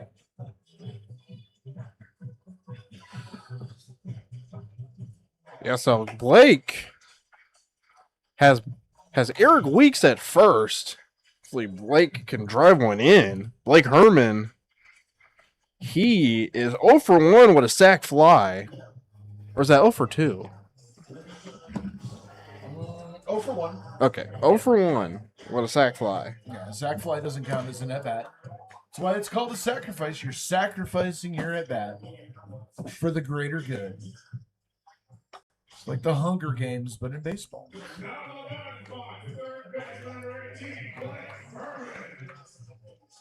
And Blake Herman is looking to turn it around on offense. On defense, he's gotten a couple of missed balls, but he wants to turn this game around in his favor. And we've seen him do that. The first game against Newark had a couple of errors, but then able to hit to get 2 for 4 with an inside the park home run that day. Fake steal by Eric Weeks. No throw to first. Now I was going to say, he's looking to go. Weeks looking to go. Already 1 stolen base here. His 10th on the season. Looking to add number 11. So after the swing and miss by Blake Herman, it is 0-1. Eric Weeks And that one fouled on the right side. Blake Herman finds himself down 0-2. But Eric Weeks is really wanting to go. He's been dancing, taking very big leads at first, coming back. So Stickler on the mound, giving Weeks a look. That one grounded up the middle to 3, and no throw to first. Could not get a good glove on that one. So it will be only 1 out of that double play possibility. So it is 2 gone here in the inning, and that's going to bring up the first baseman, Nate Muncy. Yeah, I mean, give credit to Gladfelter at second trying to make that turn. Problem was that ball wasn't hit all that hard, and Herman has a ton of speed coming out of that batter's box. Anyways, it would have been, I don't even know if the first baseman had gloved it without it popping out, if it would have been that close. That one in the dirt for a ball. 1-0. And Nate Muncy, he was due for a hit early in the season, but within these last couple of games, or his last couple of appearances, he's been able to turn it around. And in some of these games that I have been with on the team, he wanted me to get footage of him. That one is a line drive to left field, but Bowers is going to make the catch for the out. And so the Tarp Skunks are quickly retired. So with no hits, 1 left on, we go to the top of the 5th inning. It is 7-3.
Top of the 5th inning here as the lights come on at Diethrich.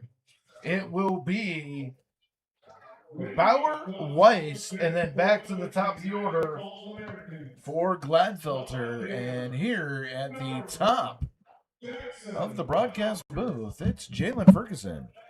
Because I was going to bring up Bauer. He is 2 for 2. Or no. Yeah, 2 for 2. 1 for 1. Now 1 for 1. Yeah. This is his second at bat here. Gotcha. That one is fouled on the right side into the bleachers. So it is 0-1 the count. And Jack Castillo getting his 5th inning of work.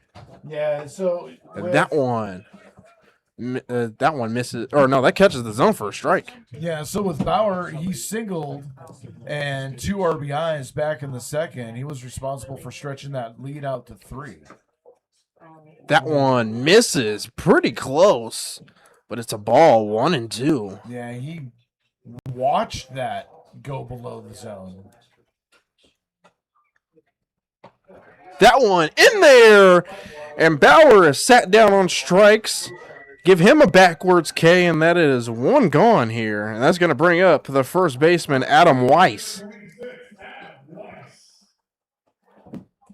And Jack Castillo back to doing Jack Castillo type things here.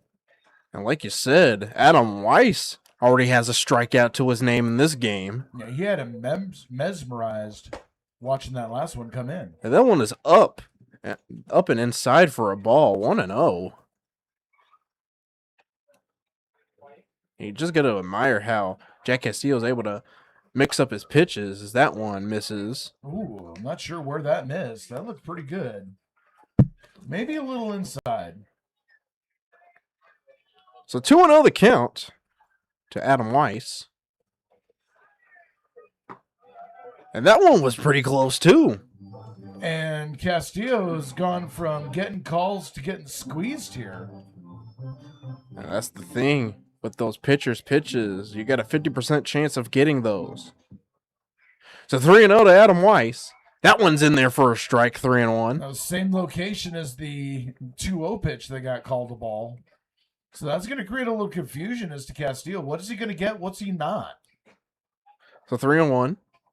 That one back up the middle, and Kiefer cannot get the play. It'll be a single for Adam Weiss, and we're going to go back to the top of the lineup. It is Justin Gladfelter.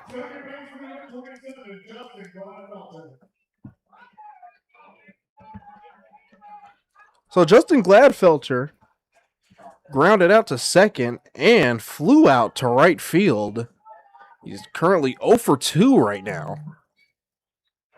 And that's the first Niagara Falls hit since the second inning. So Castillo been cruising here a little bit. As that one and a blooper over to Weeks cannot make the play. And so there are 2 singles as Justin Gladfelter gets on base. And that's going to bring up Dominic Zengardi. You know, that's brought up a couple of base hits that Matty G affectionately calls seeing eye singles, and definitely was a seeing eye single. But a lot of those plays have been very big bounces in the infield. Very hard to make some plays on that. Swing and a miss by Zengardi. And so now it is 0-1 the count. Well, the way the ball's hitting the infield grass before it gets to the dirt, it's putting on a different kind of spin. Some balls are picking up speed, some are dying. It's hard to predict the way the ball's coming off the bat. And a swing and a miss. That one made contact but fell into the glove of Lindquist. So now it is 0-2 the count. They're just doing the best that they can with what they've got. So Kiefer covering the bag at second.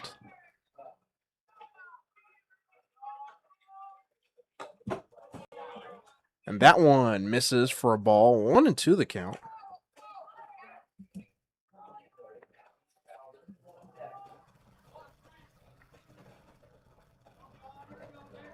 So Weiss at second. Gladfelter at first. Zengardi at the plate. That one in the dirt. That one gets past Lindquist. And so now runners at second and third. That disrupts the double play possibility.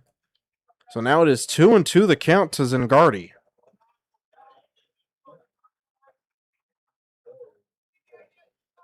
So now Jack Castillo is going to need to get out of this one with 1 run or with 1 out. Now it went really blowing out to right. And a swing and a miss. Or no, that was fouled. In and out of the glove of Lindquist, so he stays alive. Now, that was the second time that he's made contact. And it made contact with Lindquist behind the plate. So 2-2 all over again. That one came screaming off the bat, but fouled. Definitely laid on a fastball. After a couple of breaking balls that he just missed, laid on a fastball. So 2-2 once again. And got him with the off-speed swing and a miss. And so now there are 2 gone. And that's going to bring up David Harris, the center fielder. And that pass ball doesn't loom as big anymore. Castillo 1 out away from getting out of this one without any damage.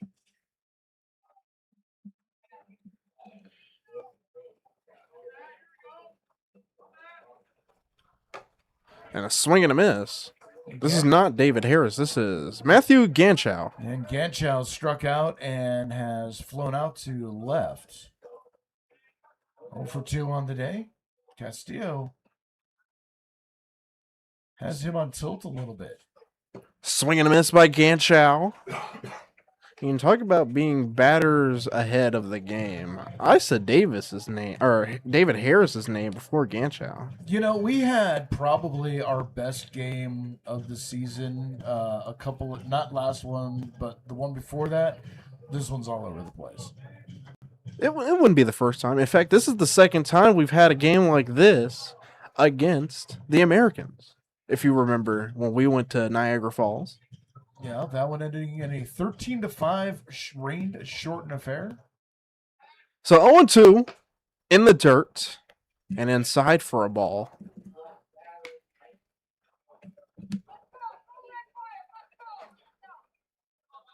And you say that this could be a trap game, but here's the thing though.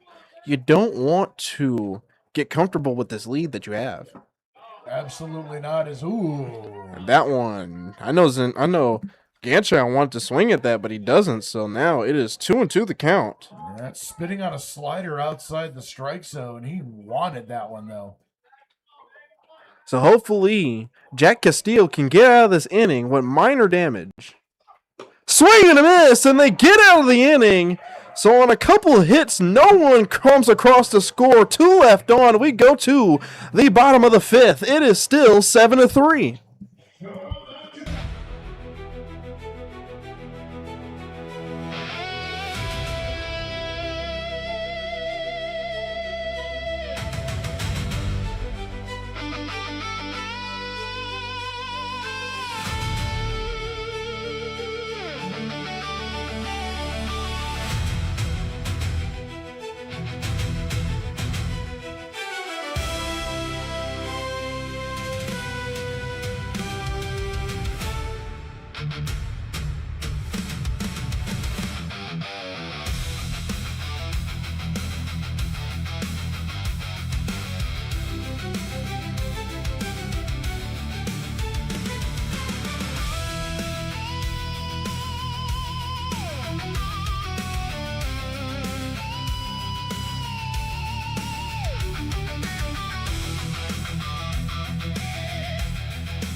Bottom of the 5th inning, Logan Stickler back on the mound. He will face due up for the Skunks, Dugan, Enders, and Lindquist. And due up to the microphone, it is Jalen Ferguson. I'm back. And one thing I gotta wonder is, like I said in the last inning, is, you can't be comfortable with this lead. You've seen it time and time again, not just for the Tarp Skunks, but in baseball in general. And like I said before, in this league, no lead is safe, no matter how long or how big it is. No, this one only 4. Still anyone's ball game at this point. So here comes the right fielder, C.J. Dugan.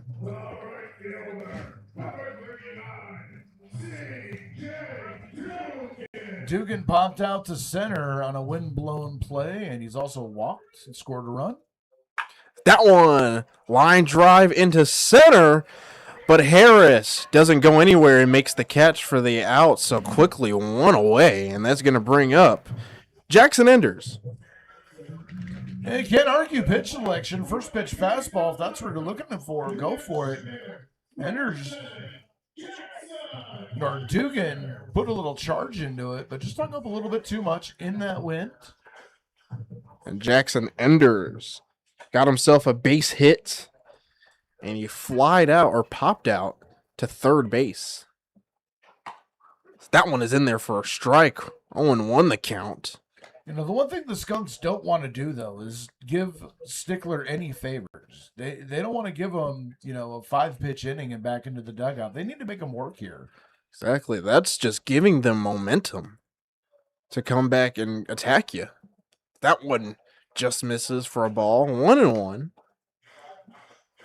You know, in baseball, momentum is everything. How quickly you can get in and out of innings can translate or correlate to how you do getting points on the board or runs on the board. Swing and a miss by Enders. So it is 1-2 the count. You know, the one thing that the Tarp Skunks have done a better job, at least defensively, in the last couple of days, is getting off the field as quickly as possible. And swing and a miss by Enders. And so quickly 2 away. And that's going to bring in the catcher, Branston Lindquist. I was going to say, that's why Castillo has been able to deal as effectively as he has tonight. But Stickler coming in, dealing effectively as well. And the Skunks in danger of doing exactly what I just said they didn't want to do, giving Stickler an easy inning. Well, now we talk about Stickler. There is stretching in the Americans' bullpen. That one is in there for a strike. 0-1 the count. Nothing really doing out in the Tarp Skunks bullpen. So Castillo going to give the green light to go into the 6th here. Yeah, I think Joe has been given the go-ahead to give him more innings. That one fouled straight behind the plate. Well, I think the pod system really only is in effect for the first couple of weeks. Again, it's more of figuring out what pitchers you have, what roles are going to work in. And as you get into the 3rd week of the season, you're going to see some of those shackles taken off. So 0-2 to Lindquist. That one outside for a ball. 1-2. And Lindquist quickly found himself behind in the count. 0-2. Now he's going to have to fight back and extend this at bat as long as possible. So 1-2. Ooh, and that one up and inside for a ball. 2-2. Had to do a little matrix to get out of the way of that one. Just under the chin, not a location you want to watch a fastball come into. So 2-2. No swing. And so it is a ball. 3-2. And I got to be honest, you know, that looked like it could have been, possibly should have been called strike 3. I think just all the movement at the plate froze the home plate umpire. So full count. And that one misses. And so Lindquist gets on via the base on balls, and that's going to bring in Anthony Trummer. For Trummer, hit by a pitch. His first time up, struck out last time. And a base hit right here, I think, would kind of almost be mission accomplished for the minimum length they wanted to stretch Stickler out here. So fouled or make contact, but that one in the grasp of the catcher. It is 0-1 the count.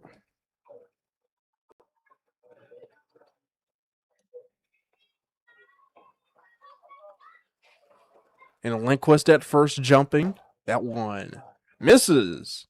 So 1-1 the count to Anthony Trummer.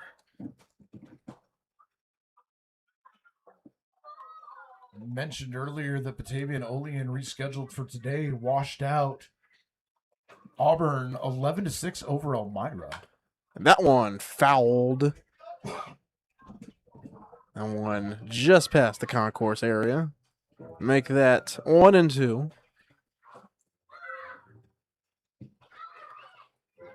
That game, bottom of the 5th inning. Niagara Ironbacks 4-0 now over the Geneva Red Wings. That one in the 7th. So 1-2. A swing and a miss. And that'll do it for the Tarp Skunks. So no hits, 1 left on. We go to the top of the 6th. It is still 7-3.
Top of the 6th inning here. New pitcher for the Jamestown Tarp Skunks is going to be Logan Price. For Logan, it's going to be his 3rd appearance.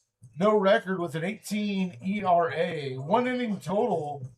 He's given up 1 hit, 2 runs, both of those earned. Walked 2 and struck out none. So we'll see if he can turn things around for himself here. He's going to face Harris, Pats, and Price.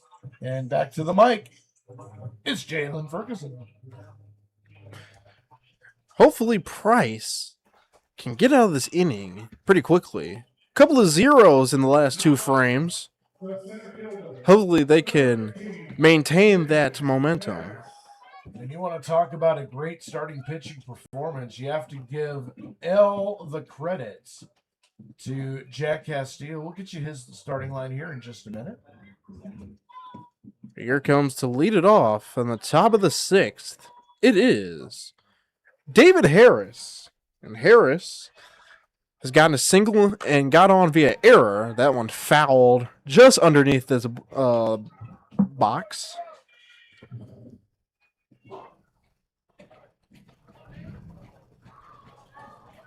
Both teams with 5 hits. Tarp Skunks with 3 errors. Americans with 1. It's that one. And that one is lined for a base hit. And Dumas bringing it into the infield.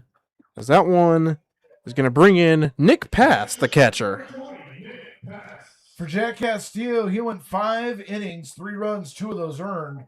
Walked 1, struck out 8 on the day. 85 pitches. That one just misses for a ball, 1-0. Yeah, Jack Castillo, really good starting pitcher for the Tarp Skunks. And it almost seems like the rotation has been completely set here. That one inside for a ball, 2-0. And yeah, like you said, they got their set of starting pitchers: McLean, Castillo, Tatar, Tate. That one line drive, and Dumas makes the catch. And so David Harris goes back to first, and that's going to bring in Colin Price. So this is going to be a Price battle. Price, the pitcher, going up against Colin Price. Somewhere there's a Bob Barker joke out there that I'm not going to make. Which Price is right? See, there I did it. That one's in there for a strike. 0-1. And, I was going to say, I know, first of all, the jokes write themselves, but I know you got one. I'll be here all week. Try the veal. Tip your wait staff, I guess. I don't know. That one in the dirt, Lindquist. That one gets passed. And so David Harris advanced on the passed ball. So make that 1-1 the count. Matty G shows me his phone. Says Drew Carey instead? Absolutely not. It's all about Bob. I didn't see Drew Carey beat up Adam Sandler in the movie. 1-1. And that one off-speed pitch in there for a strike. 1-2 to count. I love it. I love that idea. See, I tell myself I'm not going to do it. And then I just jump off the cliff. Well, thank you for the rating spike. As that one in the dirt, blocked by Lindquist. Rating spike nothing. Everyone just clicked over to see what the newest cat video is on YouTube. Get back here right now. 2-2. 2-2 the count. I'll be here all week. That one outside for a ball, 3-2. I only did those jokes for Joe Man Santos's mom. Met her before the game, and she says she appreciates the humor. So I figured out, you know what, I'll do one, and it turned into 3. So it's a train wreck. So full count now. That one in the dirt for a ball, and so Price walks Price, and that's going to bring up Miguel Salcedo. Now Salcedo reached via an error on first base, and reached again via error at the plate. Yeah, E2. So dangerous situation developing here. That one outside for a ball. Put a little heat on that one. Too much hot sauce. And it looks like Price might be a little prone to trying to overthrow here a little bit. So 1-0. That one's in there for a strike, 1-1. Finding his way back in the strike zone.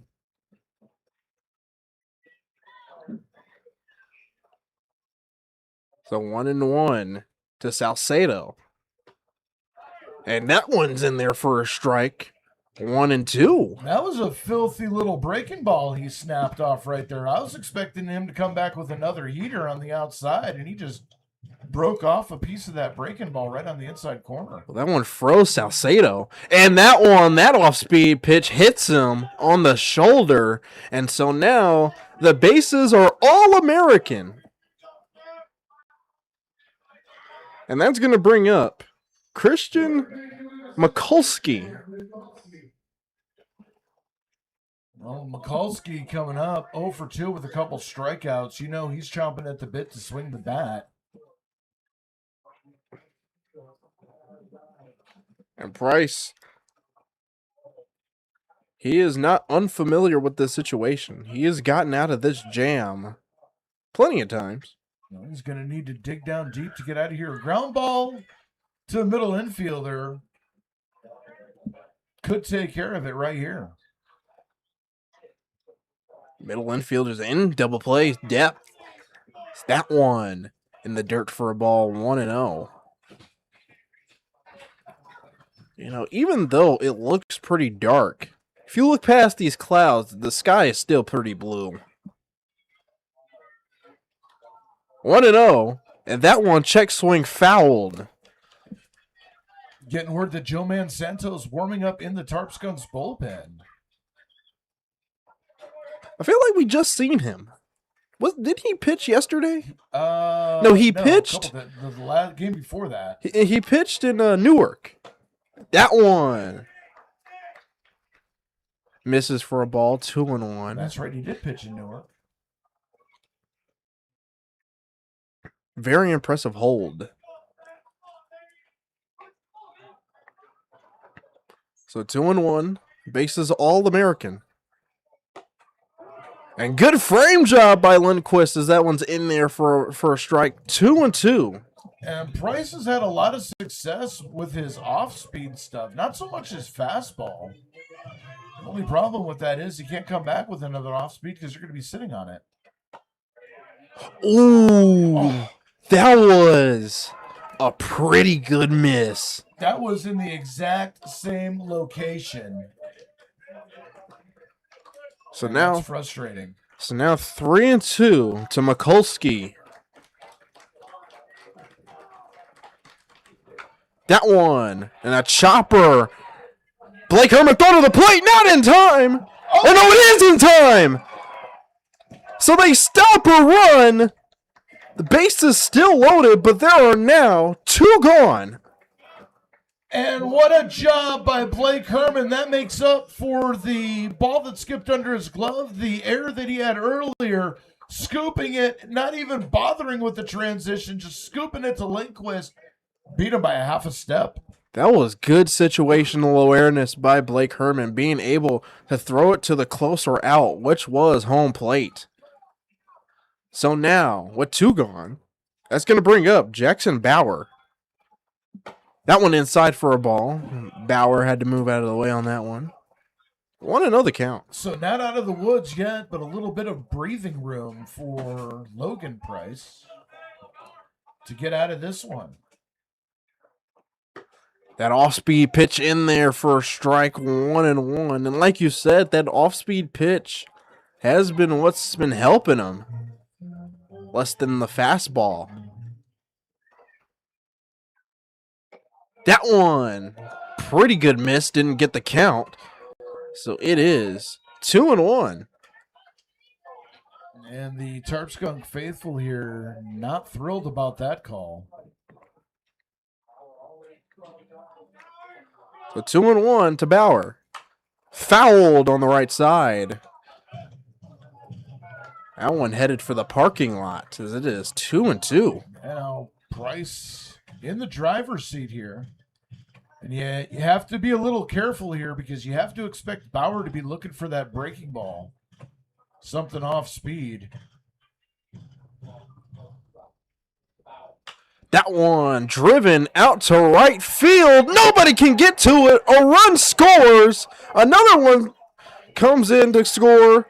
Once he cuts it off, the Americans chip away at this lead. It is now 7-5. Yep, and for Bauer, that was exactly what he was looking for, waiting for something off speed, let it travel a little bit further into the zone, poked it out into no man's land out in right field.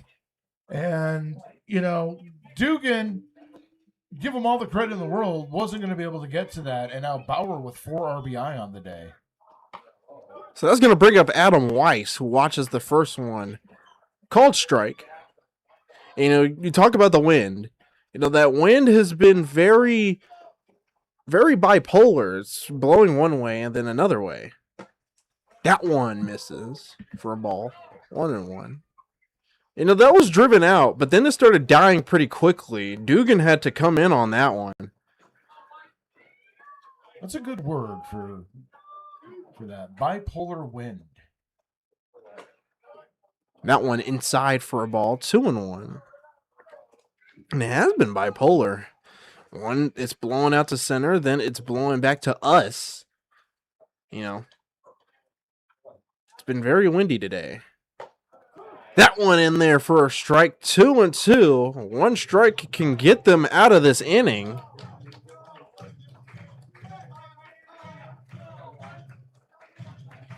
Mikulski at second. Bauer at first. That one misses, and now it is a full count. So runners will be going on this one. Justin Gladfelter could be on deck, or could be next. So full count to Adam Weiss. And that's in there for a called strike 3. Tarp Skunks get out of the inning, but on a couple of hits, couple walks, 2 runs come across the score. It is now 7-5. Tarp Skunks still lead. We go to the bottom of the 6th.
Bottom of the 6th inning, Logan Stickler still on the mound for the Niagara Falls Americans. He will face Kiefer Dumas, and then back to the top of the order for Grant Moore.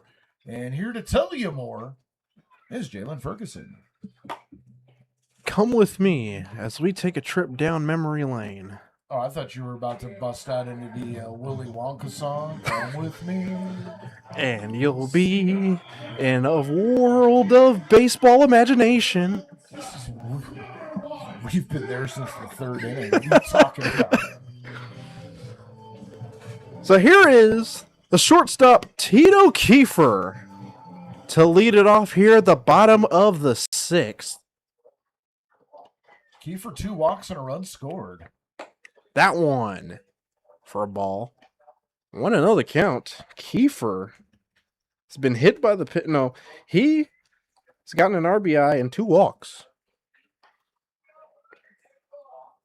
Oh, that's right. His walk did bring it around. As that one driven out to center field, Harris, ranging under it, makes the catch for the out. And so it is quickly 1 away for the Tarp Skunks, and we go to the bottom of the lineup. It is Matthew Dumas. And I think this is an important inning, with Niagara Falls giving up, getting 2 runs in the top of the inning. Tarp Skunks need to put up at least 1. They do. Like I said, no lead is safe. And how the Americans were able to bring it back to a two-score deficit. Dumas lays down a bunt foul. Well, like I said, the Americans were able to bring it back down to a 2-score deficit. No lead is safe. They're going to need to swing it back to their momentum.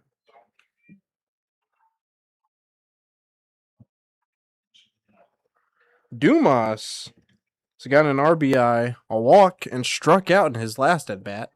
That one driven out to center again. Harris ranging under it, makes the catch for the out, and there are quickly 2 away on the third pitch.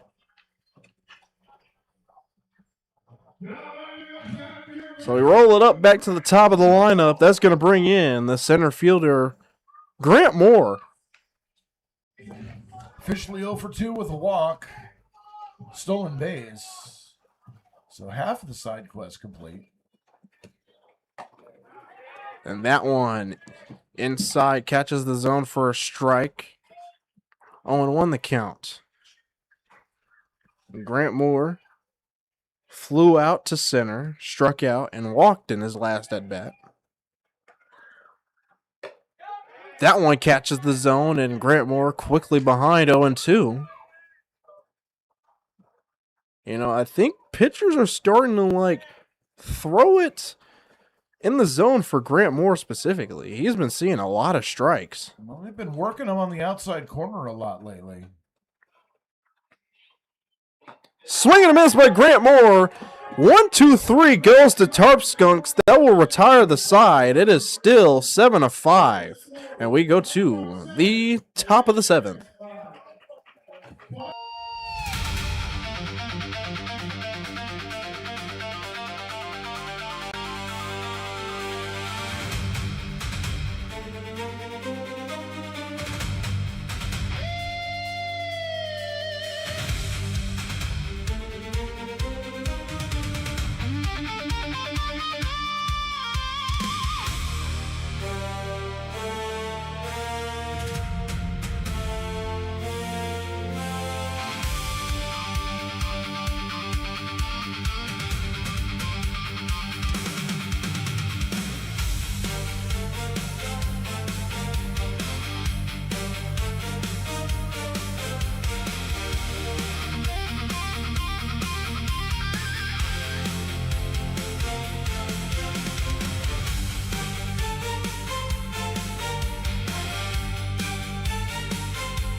Top of the 7th here.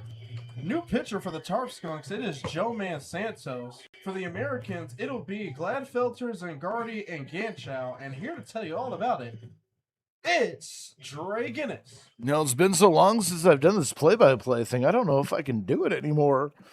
Joe Man Santos coming in with a 1-0 record, 2.53 ERA. This will be his 7th appearance. He does have 1 save in 10 2/3 innings, given up 8 hits, 3 runs, all earned, 6 walks against 11 strikeouts. So he'll take on the top of the order here. 7-5 Tarp Skunks with the lead, looking to bounce back after a rough game yesterday in a pitcher's duel, losing to the Olean Oilers 4-2. And Santos' first pitch, missing outside for a ball, 1-0. Talk about how it is 7-5. The hits are completely reversed, as the Americans have 7 hits and the Tarp Skunks got 5. 1-0 pitch on the way. That one taken for a strike, 1-1. You have to wonder, you know, Joe Man Santos has pitched in front of family, friends, relatives, all that for, you know, his whole life. But you know, we've got to wonder if there's a little bit of butterflies here tonight. First time at Diethrich Park, because that one's fouled back, and it's 1-2. You know, it was good to have him on the mound today. We've seen him pitch against Newark, and he, even though he given up a run, he was still able to get a hold. 1-2 pitch grounded to third. Herman has the ball in and out of his glove yet again. And another error on Herman. And leadoff batter aboard. And yeah, that is the 3rd time that's happened to Blake Herman in the hot corner, but he's getting a lot of those slow rollers down his side. Having a bit of a tough afternoon. It does happen to the best of them. Is the first pitch to Zangardi. Outside for a ball, 1-0.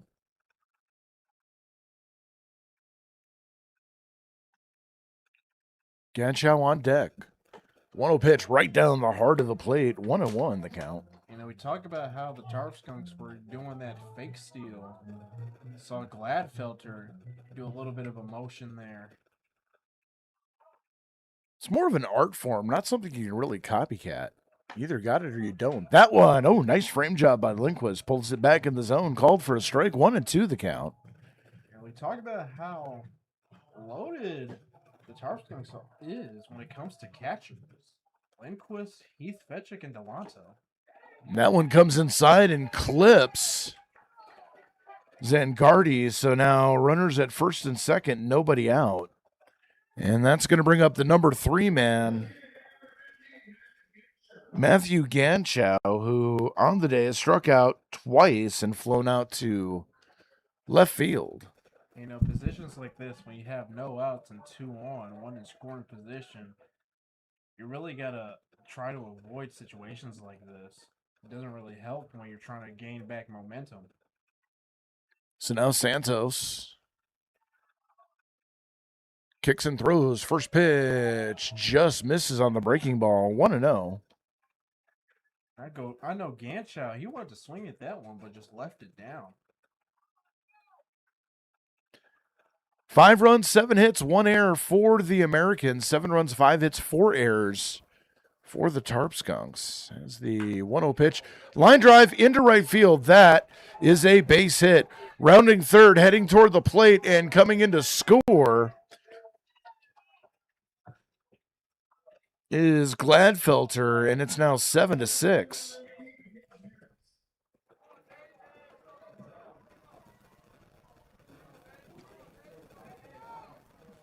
On the base hit, Zangardi only makes it to second, as that throw was cut off on the infield. That one was a ground ball, and you saw how when it reached the outfield, how quickly it died and stopped rolling. Dugan had to run in on that one.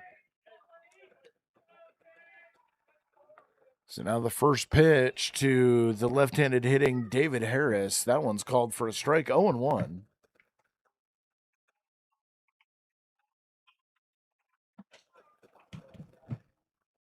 Santos comes set. Kicks and throws. Is that one missing outside for a ball 1-1?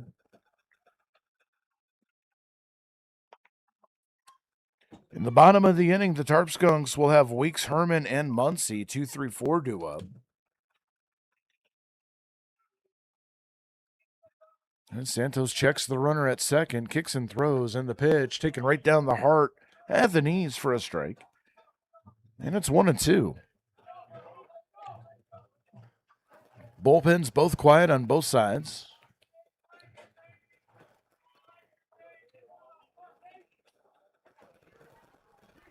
The 1-2 pitch fouled off. And we'll do 1-2 all over again. Yeah, Joe Santos, I mean, he's ahead in the count. Doesn't want to lose the batter. This is still Joe's count right here. Tomorrow night, the Niagara Ironbacks are in town to take on the Jamestown Tarp Skunks. It's youth baseball and softball players' day. There's a line drive out to left field. Dumas takes a couple of steps in, puts it away for out number 1. And Dumas, he has been getting some of those first outs. Getting a lot of work out there on left field. Yeah, you know, we haven't seen a lot of work out to right field, which is a surprise considering that's where the wind's been blowing mostly. A lot of center and left field action. As Nick Pass stands in. First pitch to him is up and away for a ball, 1-0. And Nick Pass got on via hit by pitch. He lined to first base via the amazing diving catch by Muncie. That next pitch misses just up, 2-0. So now Santos facing past in a hitter's count. Needs to come in with something here. 2-1. Is that one called a strike right on the outside corner? Starting to put a lot of mustard on these pitches now. That one caught the zone. He froze up past. So now 2-1. Foul off and out of play. 2-2 now. That one fouled straight back. That one landing right above the 3 C's catering out there on the concourse. You know, earlier how it was just cloudy. Now it's starting to be a little bit ominous in the air.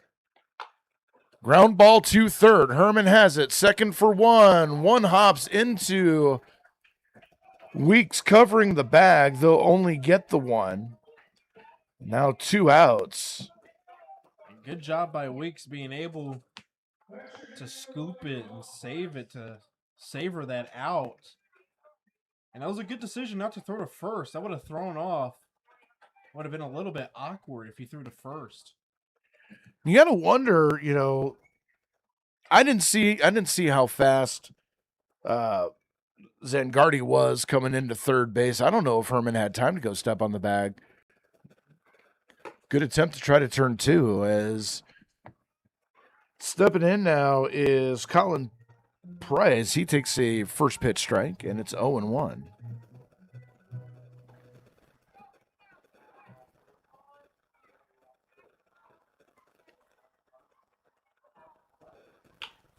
There's a ground ball too short. That could do it. Going the short way to second is Kiefer, and the side is retired. However, the Ironbacks do put up a run on a hit and an error. We go to the bottom of the 7th. It's stretch time here at Diethrich Park, 7-6.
As we go into the bottom of the 7th inning, Logan Stickler is still on the mound for the Niagara Falls Americans. He will face Weeks, Herman, and Muncie. 2-3-4 due up here. Again, the Niagara Ironbacks tomorrow in town at Diethrich Park. It's boys and girls youth softball and baseball day. 6:30 first pitch. You're going to want to come out and support the Skunks as Eric Weeks steps up to the plate. I always gotta love how every home game, it's almost like there's an event going on. Every home game's a party. I mean, today it's First Responders Day. Good turnout here, too, on buyout night. And the first pitch is outside for a ball, 1-0 to Eric Weeks.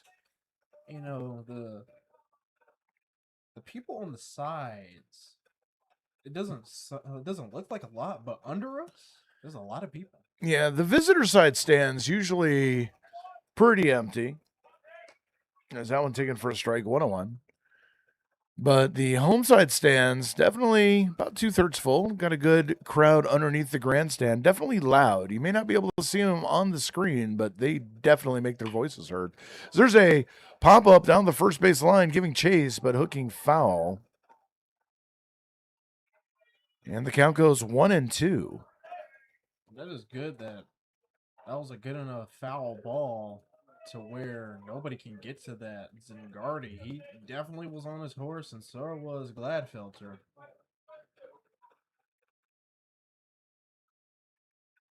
So now 1-2 to Weeks. Been on base 3 times, couple singles and a walk.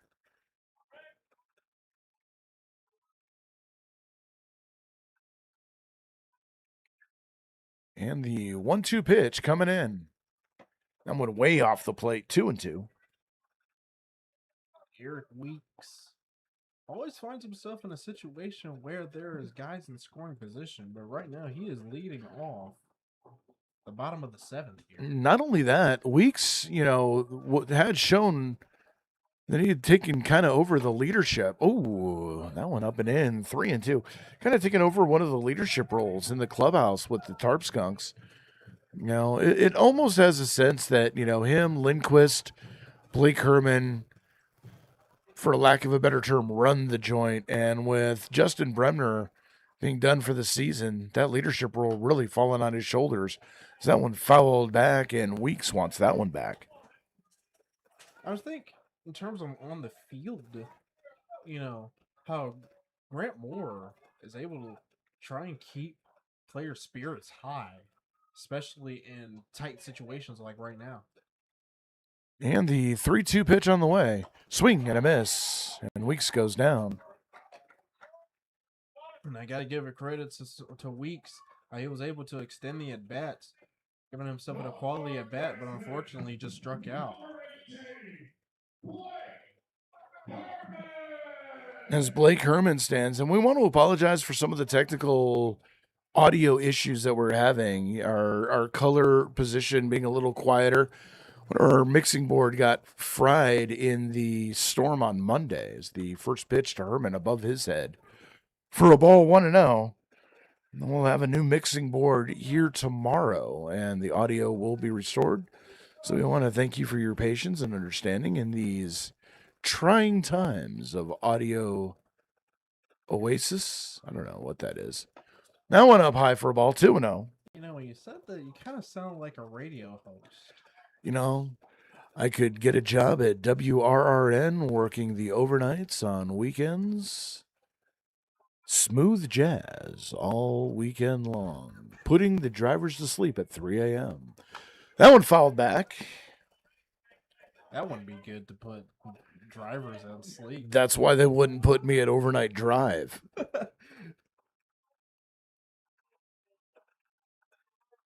And as the sun is about to go down, it is getting very chilly outside. It's been fun to watch the clouds moving across the sky at rather rapid pace. Swing and a miss. And the count goes 2-2.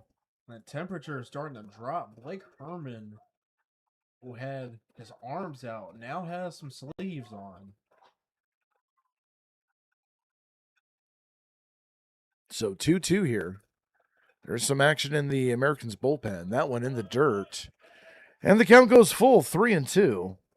Stickler has been playing a very good job putting up 3 zeros. Tarp Skunks haven't scored since the bottom of the third. And it's going to be Joe Santos back on the mound for the 8th inning. There is no action in the Skunks bullpen. Swing and a miss. And Herman goes down on strikes. And quickly 2 away. And that's going to bring up Nate Muncy.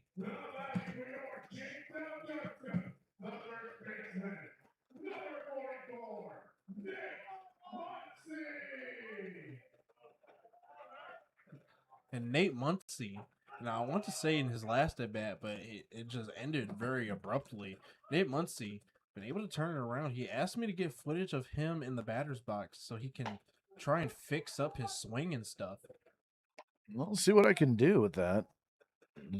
I might be able to zoom it in. It's hard to do that with these angles, though. The count goes 0-1 to Muncy. 1 for 3 on the day, single with an RBI. And a couple flyouts. That one in the dirt. And the count goes 1-1. I mean, after the footage I've given him, it really seemed to work. So I don't want to toot my own horn, but I think I helped him. Nah, I'm just going to give all the credit to him. He knew it. 1-1 the count. And the pitch. That one outside for a ball. 2-1.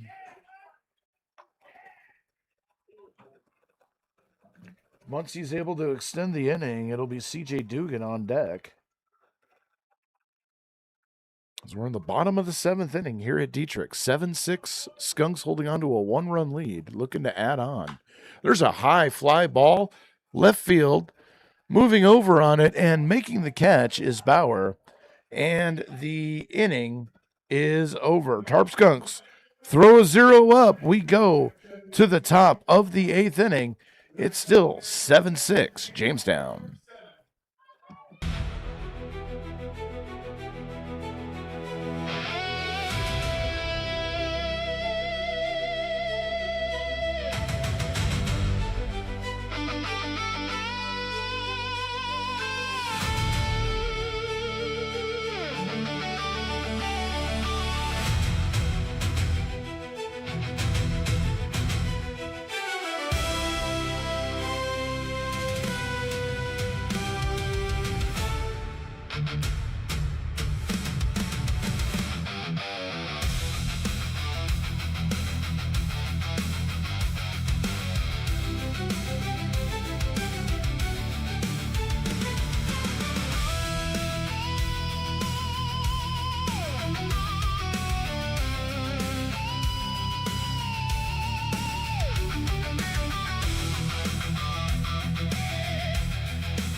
Back here at Wrestling Diethrich Park, Tarp Skunks clinging to a 7-6 lead as Joe Santos back on the mound. He will face Salcedo, Mikulski, and Bauer. 7-8-9 due up for the Americans.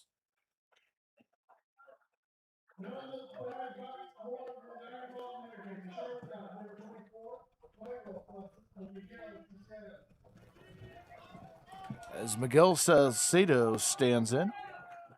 He's reached twice on an error and been hit by a pitch and scored a run. And the first pitch, swing and a foul off to the right. Quickly 0-1. That one went into the street over there.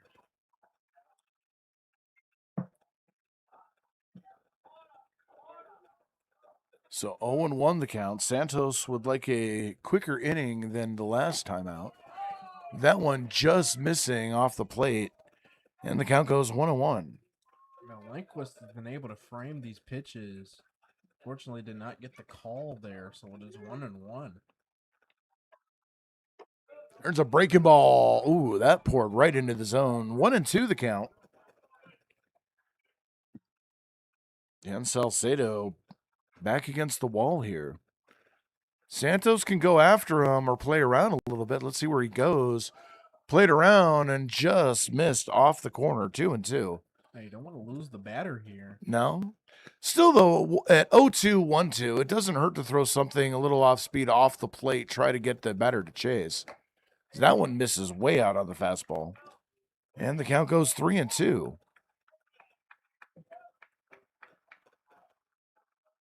What a full count now. Joe Santos is going to have to be very selective with his pitches here. There's a ground ball to third. Herman has it. Throw on to first. Oh, make that Caleb Jordan, who's in defensively for Blake Herman. 5-3 on the putout, and there's one away. So didn't catch the announcement of Herman being taken out. So Caleb Jordan now at third base for the Tarp Skunks.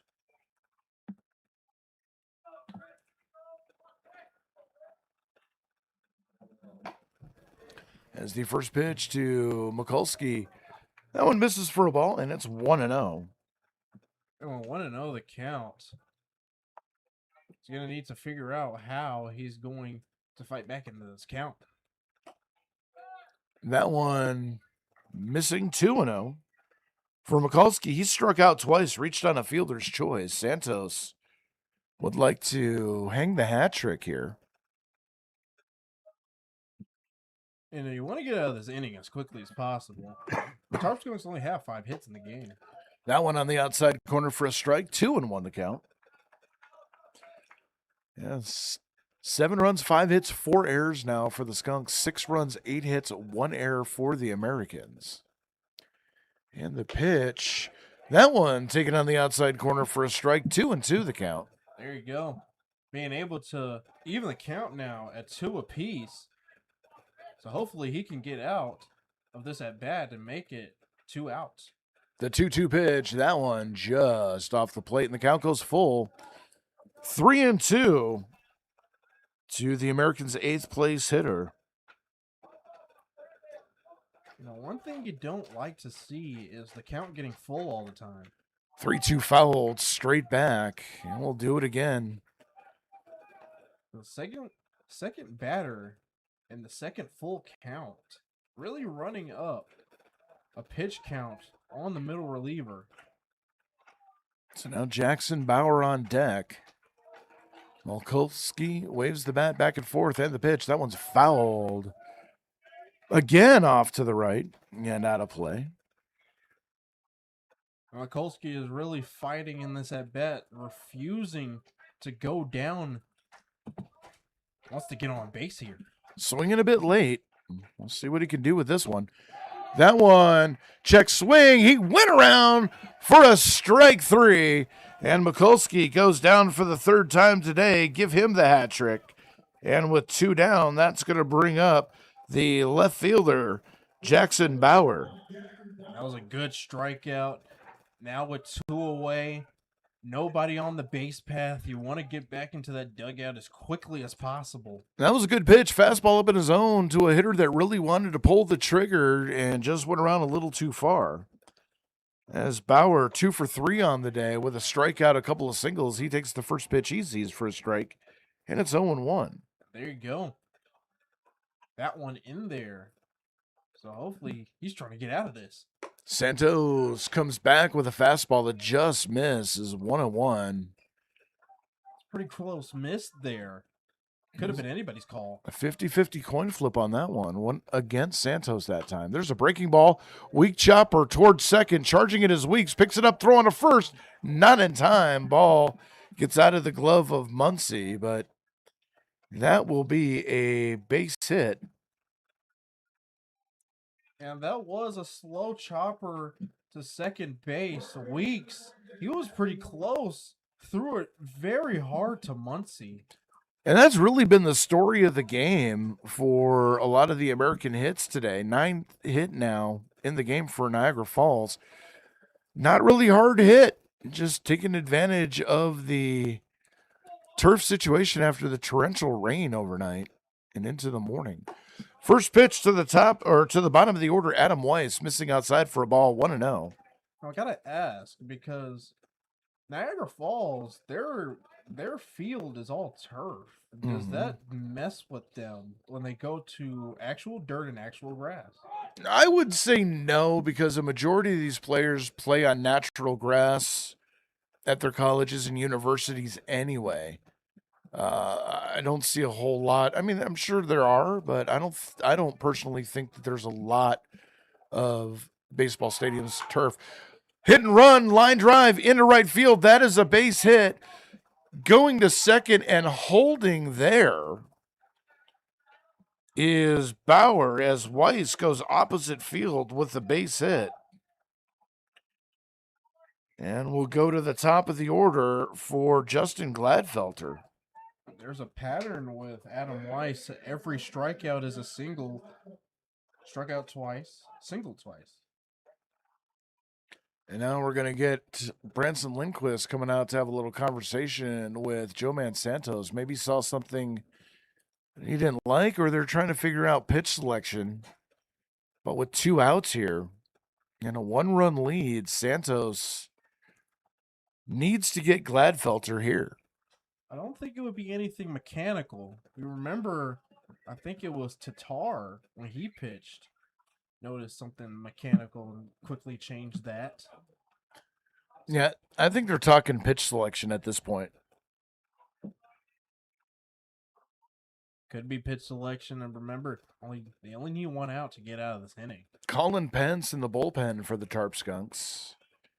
Just in case, Santos trying to get out of this inning here. And if Colin Pence pitches, he's going to be given the game, in my opinion. 2 on, 2 out is the first pitch, missing low for a ball, 1-0.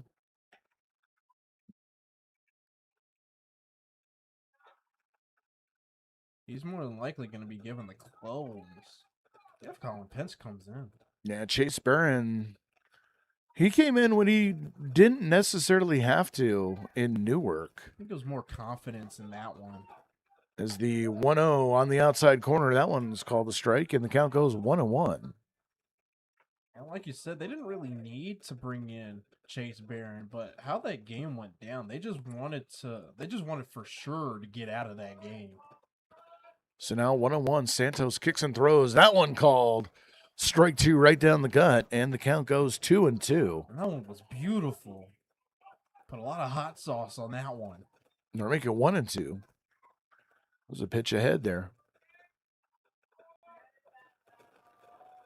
Gladfelter waving that back, gently back and forth. Santos kicks and throws. There's a ground ball up the middle, picked up by Kiefer. He's going to take it to the bag, and the inning is over, or the side is retired.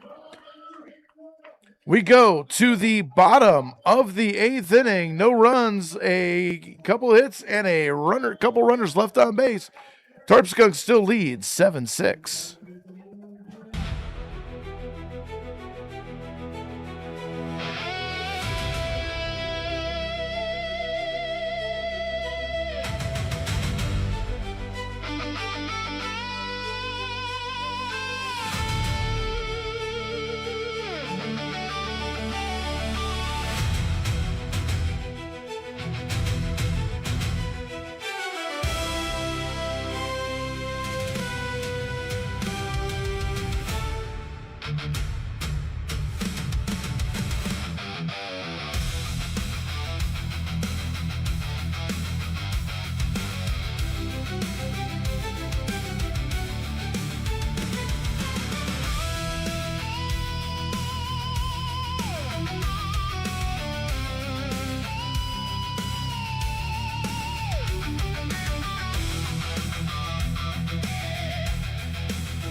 less than a second as we go to the bottom of the 8th inning.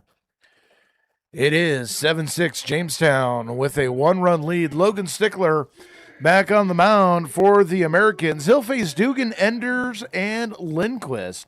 5-6-7 due up here. And for Dugan, 0 for 2. He's flown out to center field twice and drawn a walk. He's also gotten a stolen base. There you go. Ooh, and the first pitch comes in and it hits him.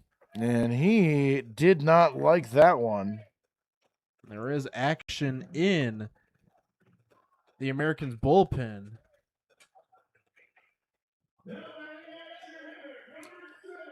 So, yeah, action starting to warm up for the Americans as Jackson Enders stands in. Runner at first, nobody out here. Bottom of the 8th inning in a 1-run ball game. Dre Guinness, Jalen Ferguson, and Matty G taking care of business for you here tonight. This game also, as well as all other YouTube broadcasted games, will be broadcast replay, audio only on 107.9 WRFA in Jamestown. It's the first pitch to Jackson Enders. Outside for a ball, 1-0. You haven't done the copyright thing in a while. I haven't, and I need to. And I actually got questioned in, why do I do that if it's on YouTube? It's not for YouTube, it's for the radio. Oh, yeah, that's right. I'll do that after Enders at bat. Swing and a foul back, and the count goes 1-1. Enders with a base hit, a walk, and a strikeout. So 1 for 2 with an RBI. And now a little conversation between Pats and Stickler.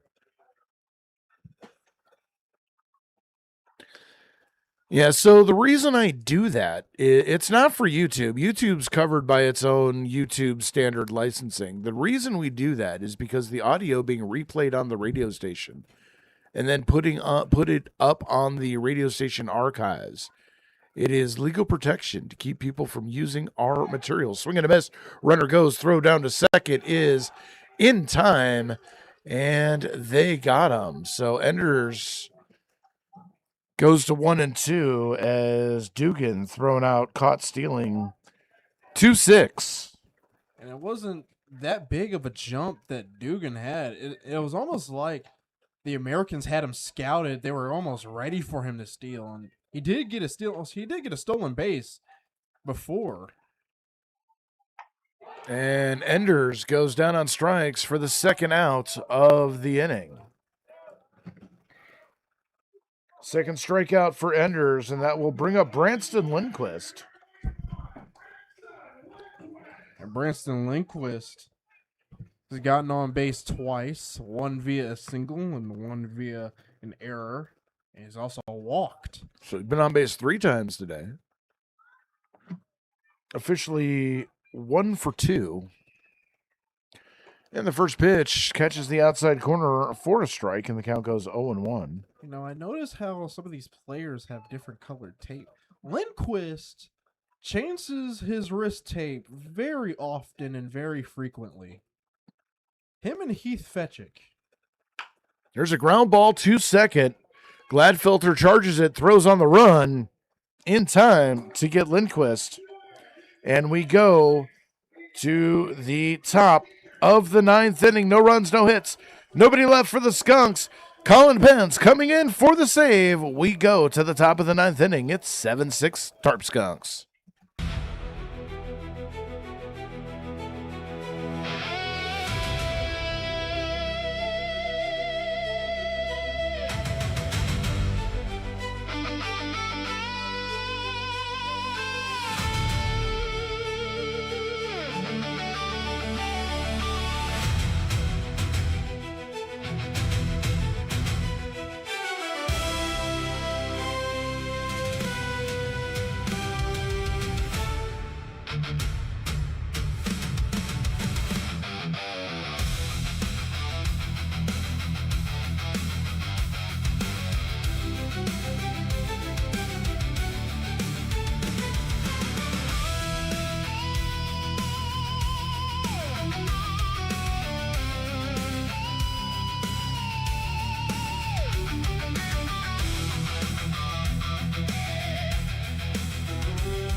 Top of the ninth, here we are. New pitcher for the Tarp Skunks. It is Colin Pence.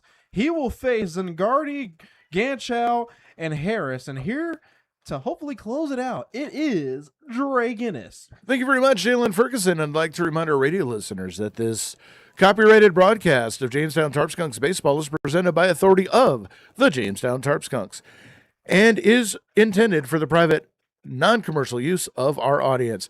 Any reproduction, rebroadcast, or retransmission, or other uses of the descripts or account of this game without the express written consent of the Jamestown Tarp Skunks is prohibited. So do not do it, or Dre Guinness and Christian will get you. I'm not doing anything.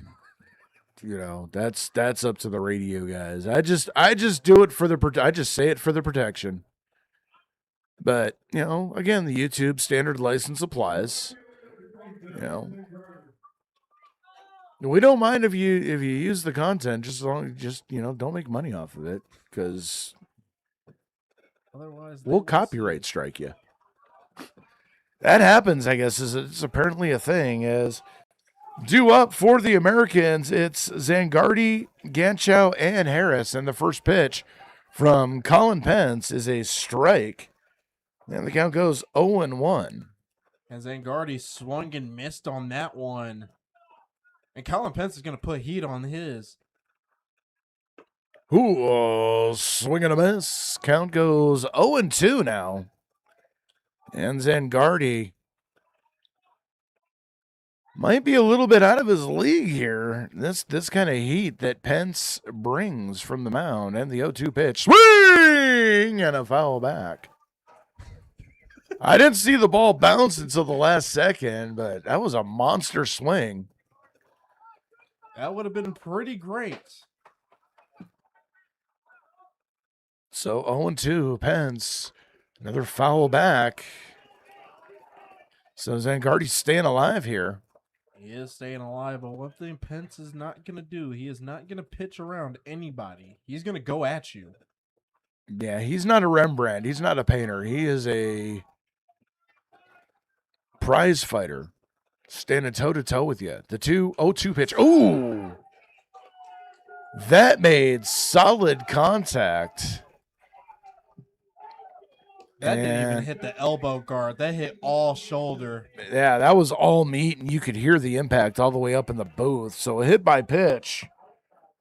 He has MLB levels worth of speed. I know that one hurt. Yeah, Zangardi's definitely going to be feeling that one in the morning. As that's going to bring up Matthew Ganchow. Runner at first. Nobody out in a one-run game. First pitch, fouled back. I think Pence and his pitches is that it is pretty tough to get a base hit off of him. It's pretty tough to see the ball, especially here at night. Coming out of his hands, it's almost a blur. It really is. It's like when you blink, it's already in Lindquist's glove. So the 0-1 coming. Here's the pitch. That one taken for a strike. 0-2. And Ganchow knew he had no way to defend against that one. You know, the advantage of having a fireballer like Pence on the mound is going to keep the runner at first honest. The 0-2 pitch in the dirt. Good stop by Lindquist. Squirts in front of him. Not only was he able to keep it in front of him, it actually came out towards Colin Pence. So now 1-2. Pence back to a 2-strike count on a hitter. Let's see if he can close the door here. The 1-2 pitch coming. That one in the dirt as well. Good stop by Lindquist, having to play goalie. He is going to protect. You don't want somebody in scoring position with no outs. So now 2-2. And an out right here would help out tremendously. Snap over to first. And Zangardi back easily. Not taking a huge lead over at first. His foot just on the lead foot, just on the inside of the first base cutout. And the 2-2 fouled straight back. And we'll do 2-2 all over again. That's what I'm saying. I mean, like, they're only being able to get under it, put it fouled. Haven't put a ball in play yet against Colin Pence. So here we go. 2-2, nobody out. Pence comes set again to Ganchow. The pitch in the dirt gets behind Lindquist, and that's going to go all the way to the wall. Moving up to second is Zangardi, and the tying run in scoring position. And Ganchow with a 3-2 count. Go-ahead runner, or potential go-ahead run at the plates. Hopefully Pence can get him out right here. Pence taking a long look in. Now gets what he likes. Checks the runner at second. Kicks and throws, and the pitch in the dirt, ball 4. And now the Americans have 2 on and nobody out. If I'm Lindquist, I would go and talk to the pitcher, and that's exactly what he's going to do. Yeah, they're going to have a conversation, wondering if Pence is overthrowing a little bit. And here comes Joe Rittebach. I think he's going to come out to try to calm Pence down here. When he's throwing those balls down low, it's in the dirt, getting away from Lindquist. He's going to need to fix something. It's very uncharacteristic of the way Pence has been pitching. You know, his stuff is there. He's gotten to 2 strikes on the first 2 hitters. It's just being able to close the door. That's pretty much Tarp Skunks pitching. It's been, I wouldn't say a problem, but we have seen that. Inconsistent is probably the best term to use here.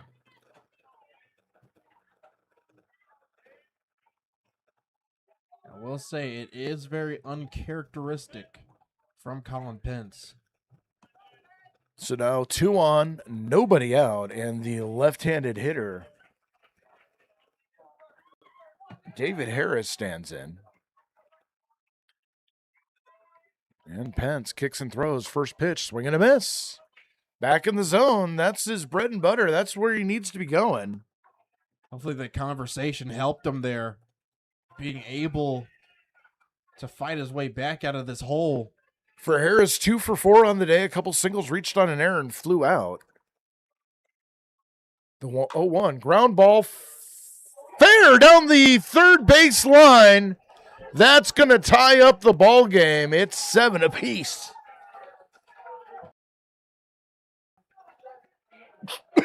And that was a pretty close play down the left field side. Unfortunately, it stayed fair at the last second. Just a little chopper over the glove of the leaping Caleb Jordan. Nothing he could have done about that one. And the Americans continue to pound the ball into the ground and have tied this up here in the top of the 9th. They've been getting under the ball, but when they get on top of it, they've been making it very hard for these infielders. As the first pitch that comes into Pat's bunted on and fouled off, so 0-1 the count.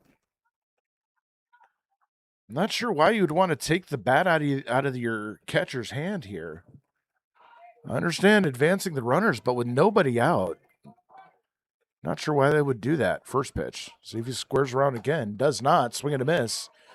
And the count goes 0-2. You know, now the game is tied. So Pence is going to have to get out of this inning here and rely on the bats. Jack Castillo, who was in line for his first win of the season, now is going to get the no decision.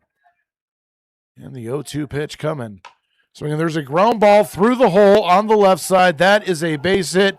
Coming around third and heading to the plate and scoring the go-ahead run. And it is now 8-7. Caleb Jordan cut that ball off. If he had let it go, there might have been a close play at the plate. Not going to say that the runner would have been out, but there would have been at least a chance. And now it's 8-7. And look, you gotta have short-term memory now. You gotta go after the next one. They're putting the ball in play now, but you gotta go after them.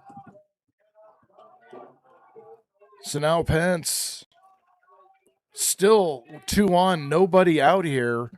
First pitch, square to bunt, bunts it foul for Colin Price. And again, 0-1, first pitch strikes not been the problem. It's getting strike 3 that has been. And for Price, 1 for 3 on the day. Single and a walk, flew out a couple times. And again, they just need to get out of this inning. They still haven't gotten in single out yet. And it's quiet in the Tarp Skunks bullpen as that one finds the zone 0-2. Well, at this point, whatever happens, this is Colin Pence's game.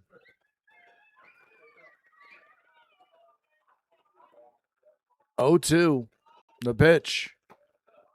That one low in the zone, and the count goes to 1-2. Well, you gotta focus on the next pitch now. Get that first out. 1-2. You can feel the air kind of taken out of the Tarp Skunks fans here a little bit. That one off the plate, 2-2. Now, what was a boisterous crowd here in Jamestown, now the Americans in the dugout dominating the vocal ambiance. You know, we talked about how the momentum of the game can really change how it feels. 2-2 pitch comes inside, misses 3-2, and we're back to a full count.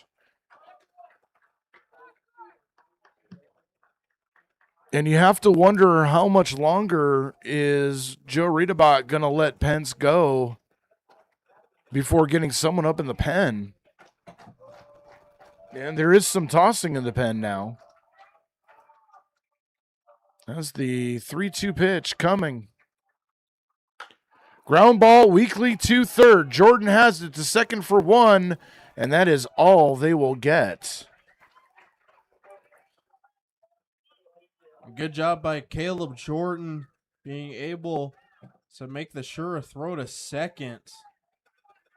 So now they got their first out. That gives them the double play possibility.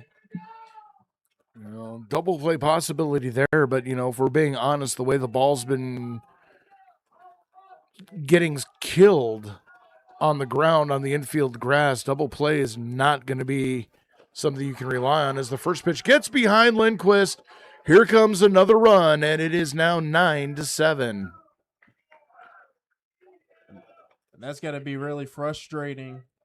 But now you just got to focus on the pitch now. And Riedebach's coming out, and that's going to be all for Colin Price.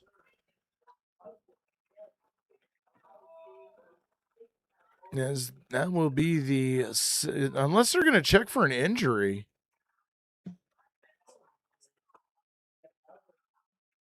Yeah, it looks like it's going to be just checking on the injury.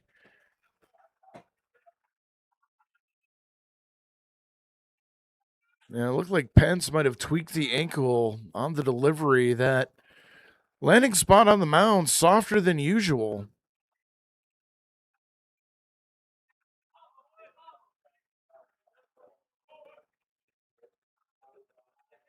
So now 1-0 the count. Now one in the dirt and 2-0.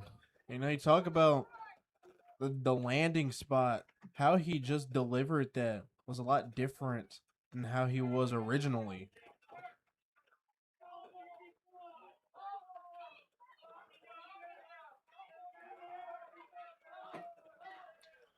So now 2-0 to Salcedo. The pitch, swinging him foul back. And the count goes to 2-1.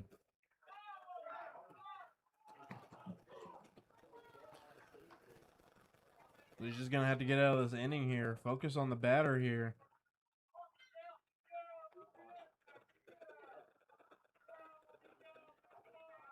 Salcedo waits. The 2-1 pitch. Swinging a foul back, and the count goes 2-2. There you go, that foul ball. Now just helped him get into a count favorable for him. So Pence takes a long look in. Checks the runner at second. Kicks and throws. Fouled off again. You got to give a ton of credit to the Americans here. They have been staying in these at-bats, fighting against the heat that Pence is bringing. Yeah, I think now they're just sitting on the fastball now.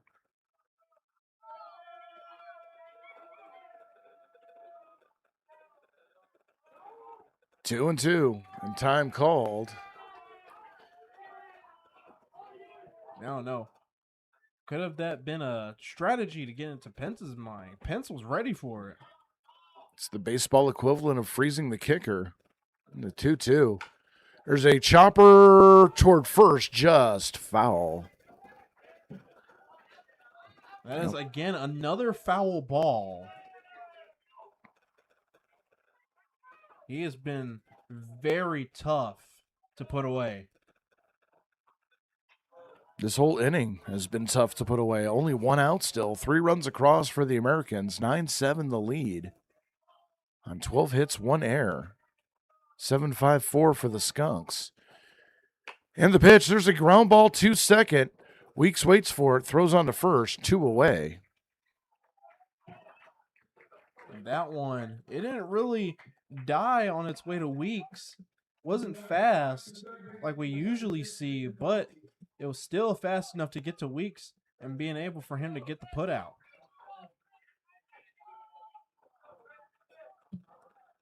So now Price at third. As there's a fly ball out to third, throwing to first, and in time and stepping on the bag, but the damage has been done. 3 runs come across. We go to the bottom of the 9th inning. Tarp Skunks now trail 9-7.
Heath Fetchick pinch hitting for Anthony Traumer. It is the bottom of the 9th. Last chance for the Tarp Skunks. It will be Fetchick, Kiefer, Dumas. And here to tell you all about it and to close it out, it is Dre Guinness. Logan Stickler on the mound for the Americans. He would be in line for the win if Fetchick, Kiefer, and Dumas are unable to do anything. First pitch, misses for a ball, 1-0.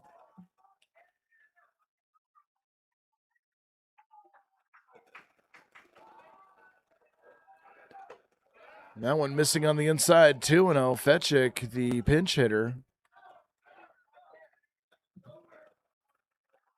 And Fetchick here can really get something started here in the bottom of the 9th, down by 2.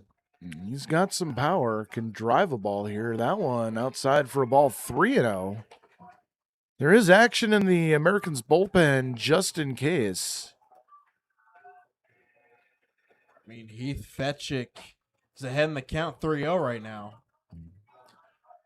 Wonder if he has the red light or the green light. We'll see. The pitch. That one taken for a strike on a dubious call underneath the hands of Fetchick on the inside corner. Count goes 3-1.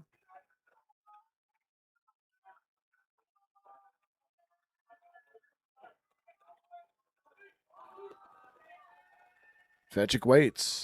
There's a drive out into the gap in left center field. That's going to fall for a base hit and maybe more. Fetchick rounds first. He's going to pull into second with a leadoff pinch hit double. And the Tarp Skunks have something going here. And just like what I said, Heath Fetchick being able to start off some momentum here for the Tarp Skunks, bringing up Tito Kiefer. Hopefully Kiefer can turn his game around. Kiefer's been on base twice via the walk. And we're going to get a conference at the mound. Twice via the walk and has flown out to center. As the long walk out to Logan Stickler. And this is really just going to be a status check. It's the first real hard hit ball off of Stickler since he's come in. And if I'm not mistaken, Stickler has been in since the 4th inning, if I'm not mistaken.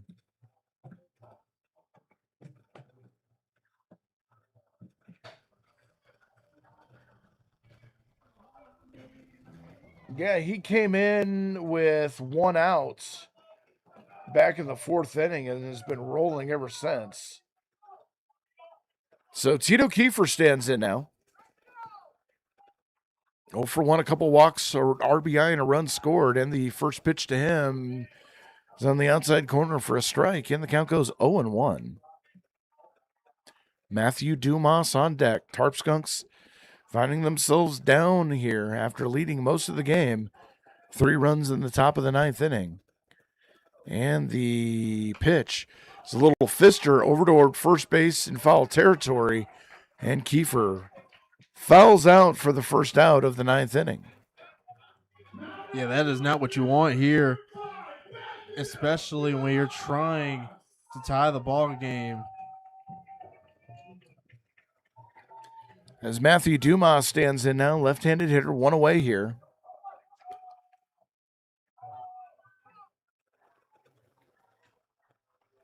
Oh for 2 with a strikeout and a walk.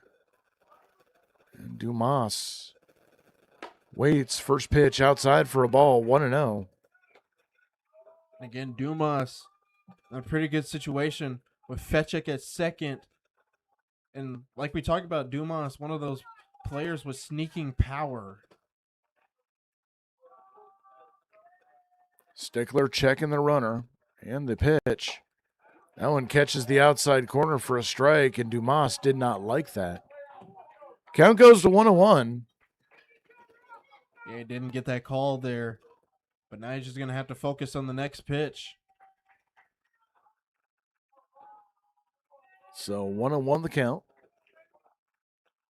And the pitch. There's a pop-up on the infield. Coming in on it is Mikulski. He makes the catch. And the Tarp Skunks are down to their final out. Yeah, 2 pop-outs in a very tough situation here. Grant Moore is going to need to drive in something. Man, they're going to have a conversation before this at bat. You know, Moore's been caught looking. It's taken quite a few strikes today on the outside corner. I wonder if that's a conversation. Look for something outside. Grant Moore is having a game that we usually don't see. He is 0 for 3 with 2 strikeouts.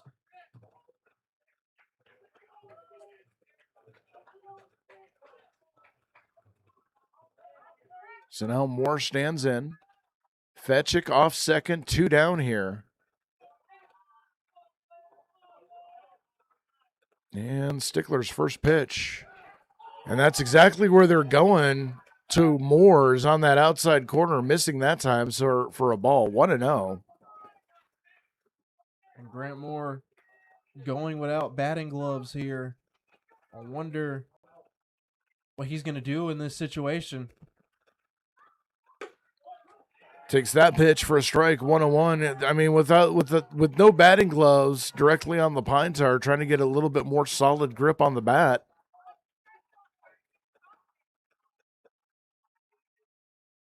Now the third baseman comes in a couple steps, backs back.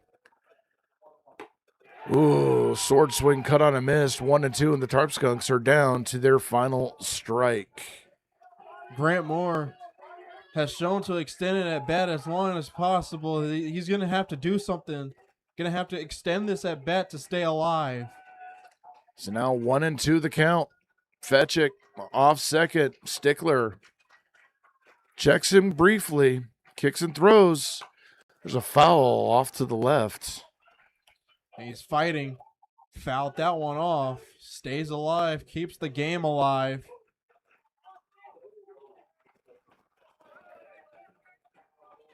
One and two. Tarp Skunks, one strike away from dropping their second game in a row. First time they would have lost back-to-back games this season. There's a little flare out towards center field. That's going to fall for a base hit. Fetchick's going to turn the corner at third. He's going to come in to score, and there is still life in these Skunks yet. It's 9-8. And here we go. Staying alive, Grant Moore. Got a clutch RBI in this situation. They're down by 1 run. But hopefully Eric Weeks, who has shown to drive in runs in clutch moments, can he do that again? Either one at bat away from a storybook ending or a complete heartbreak. We'll see. First pitch, up high for a ball, 1-0.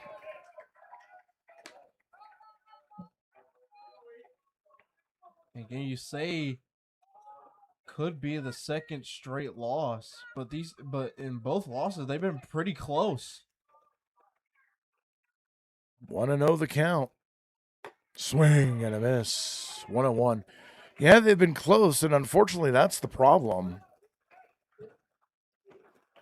These games should not be this close. When you're up 6-3, 7-3 at one point, I'll just let everything slip away. That's got to be frustration building. That one outside for a ball. Count goes to 2-1. You got to wonder if they were trying to pitch around Weeks a little bit. It's Caleb Jordan will be on deck as he came in as the defensive replacement for Blake Herman. You say pitching around Weeks. Weeks has had quite a day. Gotten on base 3 times. The 2-1 pitch, that one up high for a ball. 3-1 in Weeks. Working this at bat, the Tarp Skunks faithful letting their voices be heard, and you have to wonder if Stickler loses Weeks, is that going to be all? Are we going to get another pitcher out of the bullpen? I think it most likely will, but Blake Herman is on deck. He wants a piece. As that is outside and ball 4, and the Tarp Skunks have 2 runners on with 2 out. As Caleb Jordan's going to come to the plate. Oh, yeah, that's right. Herman was subbed, so that's going to bring Caleb Jordan. Tying run in scoring position. Winning run at first. Jordan stands in. Waves that bat back and forth. And Stickler's first pitch. That one's taken for a strike down the middle. 0-1.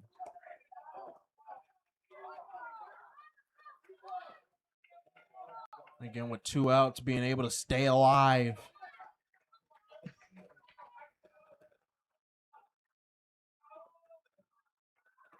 The 0-1 pitch. Swing and a miss. And the Skunks back down to their final strike for the second time in this inning.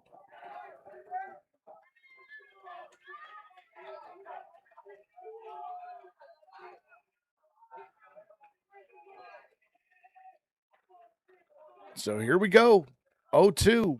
Stickler comes set and the pitch. There's a ground ball right back to Stickler. He's got it. Throws on to first. and the ball game is over. Tarp Skunks led most of the way, but they trail and fall here to the Niagara Falls Americans by a final score of 9-8. The Americans improved their record to 6-7. The Tarp Skunks fall to 11-4. The next time we are on the air with you is going to be tomorrow, 6:30 p.m. as the Niagara Ironbacks come into town to take on the Jamestown Tarp Skunks. For Matty G, for Jalen Ferguson, I'm Dre Guinness, thanking everybody for joining us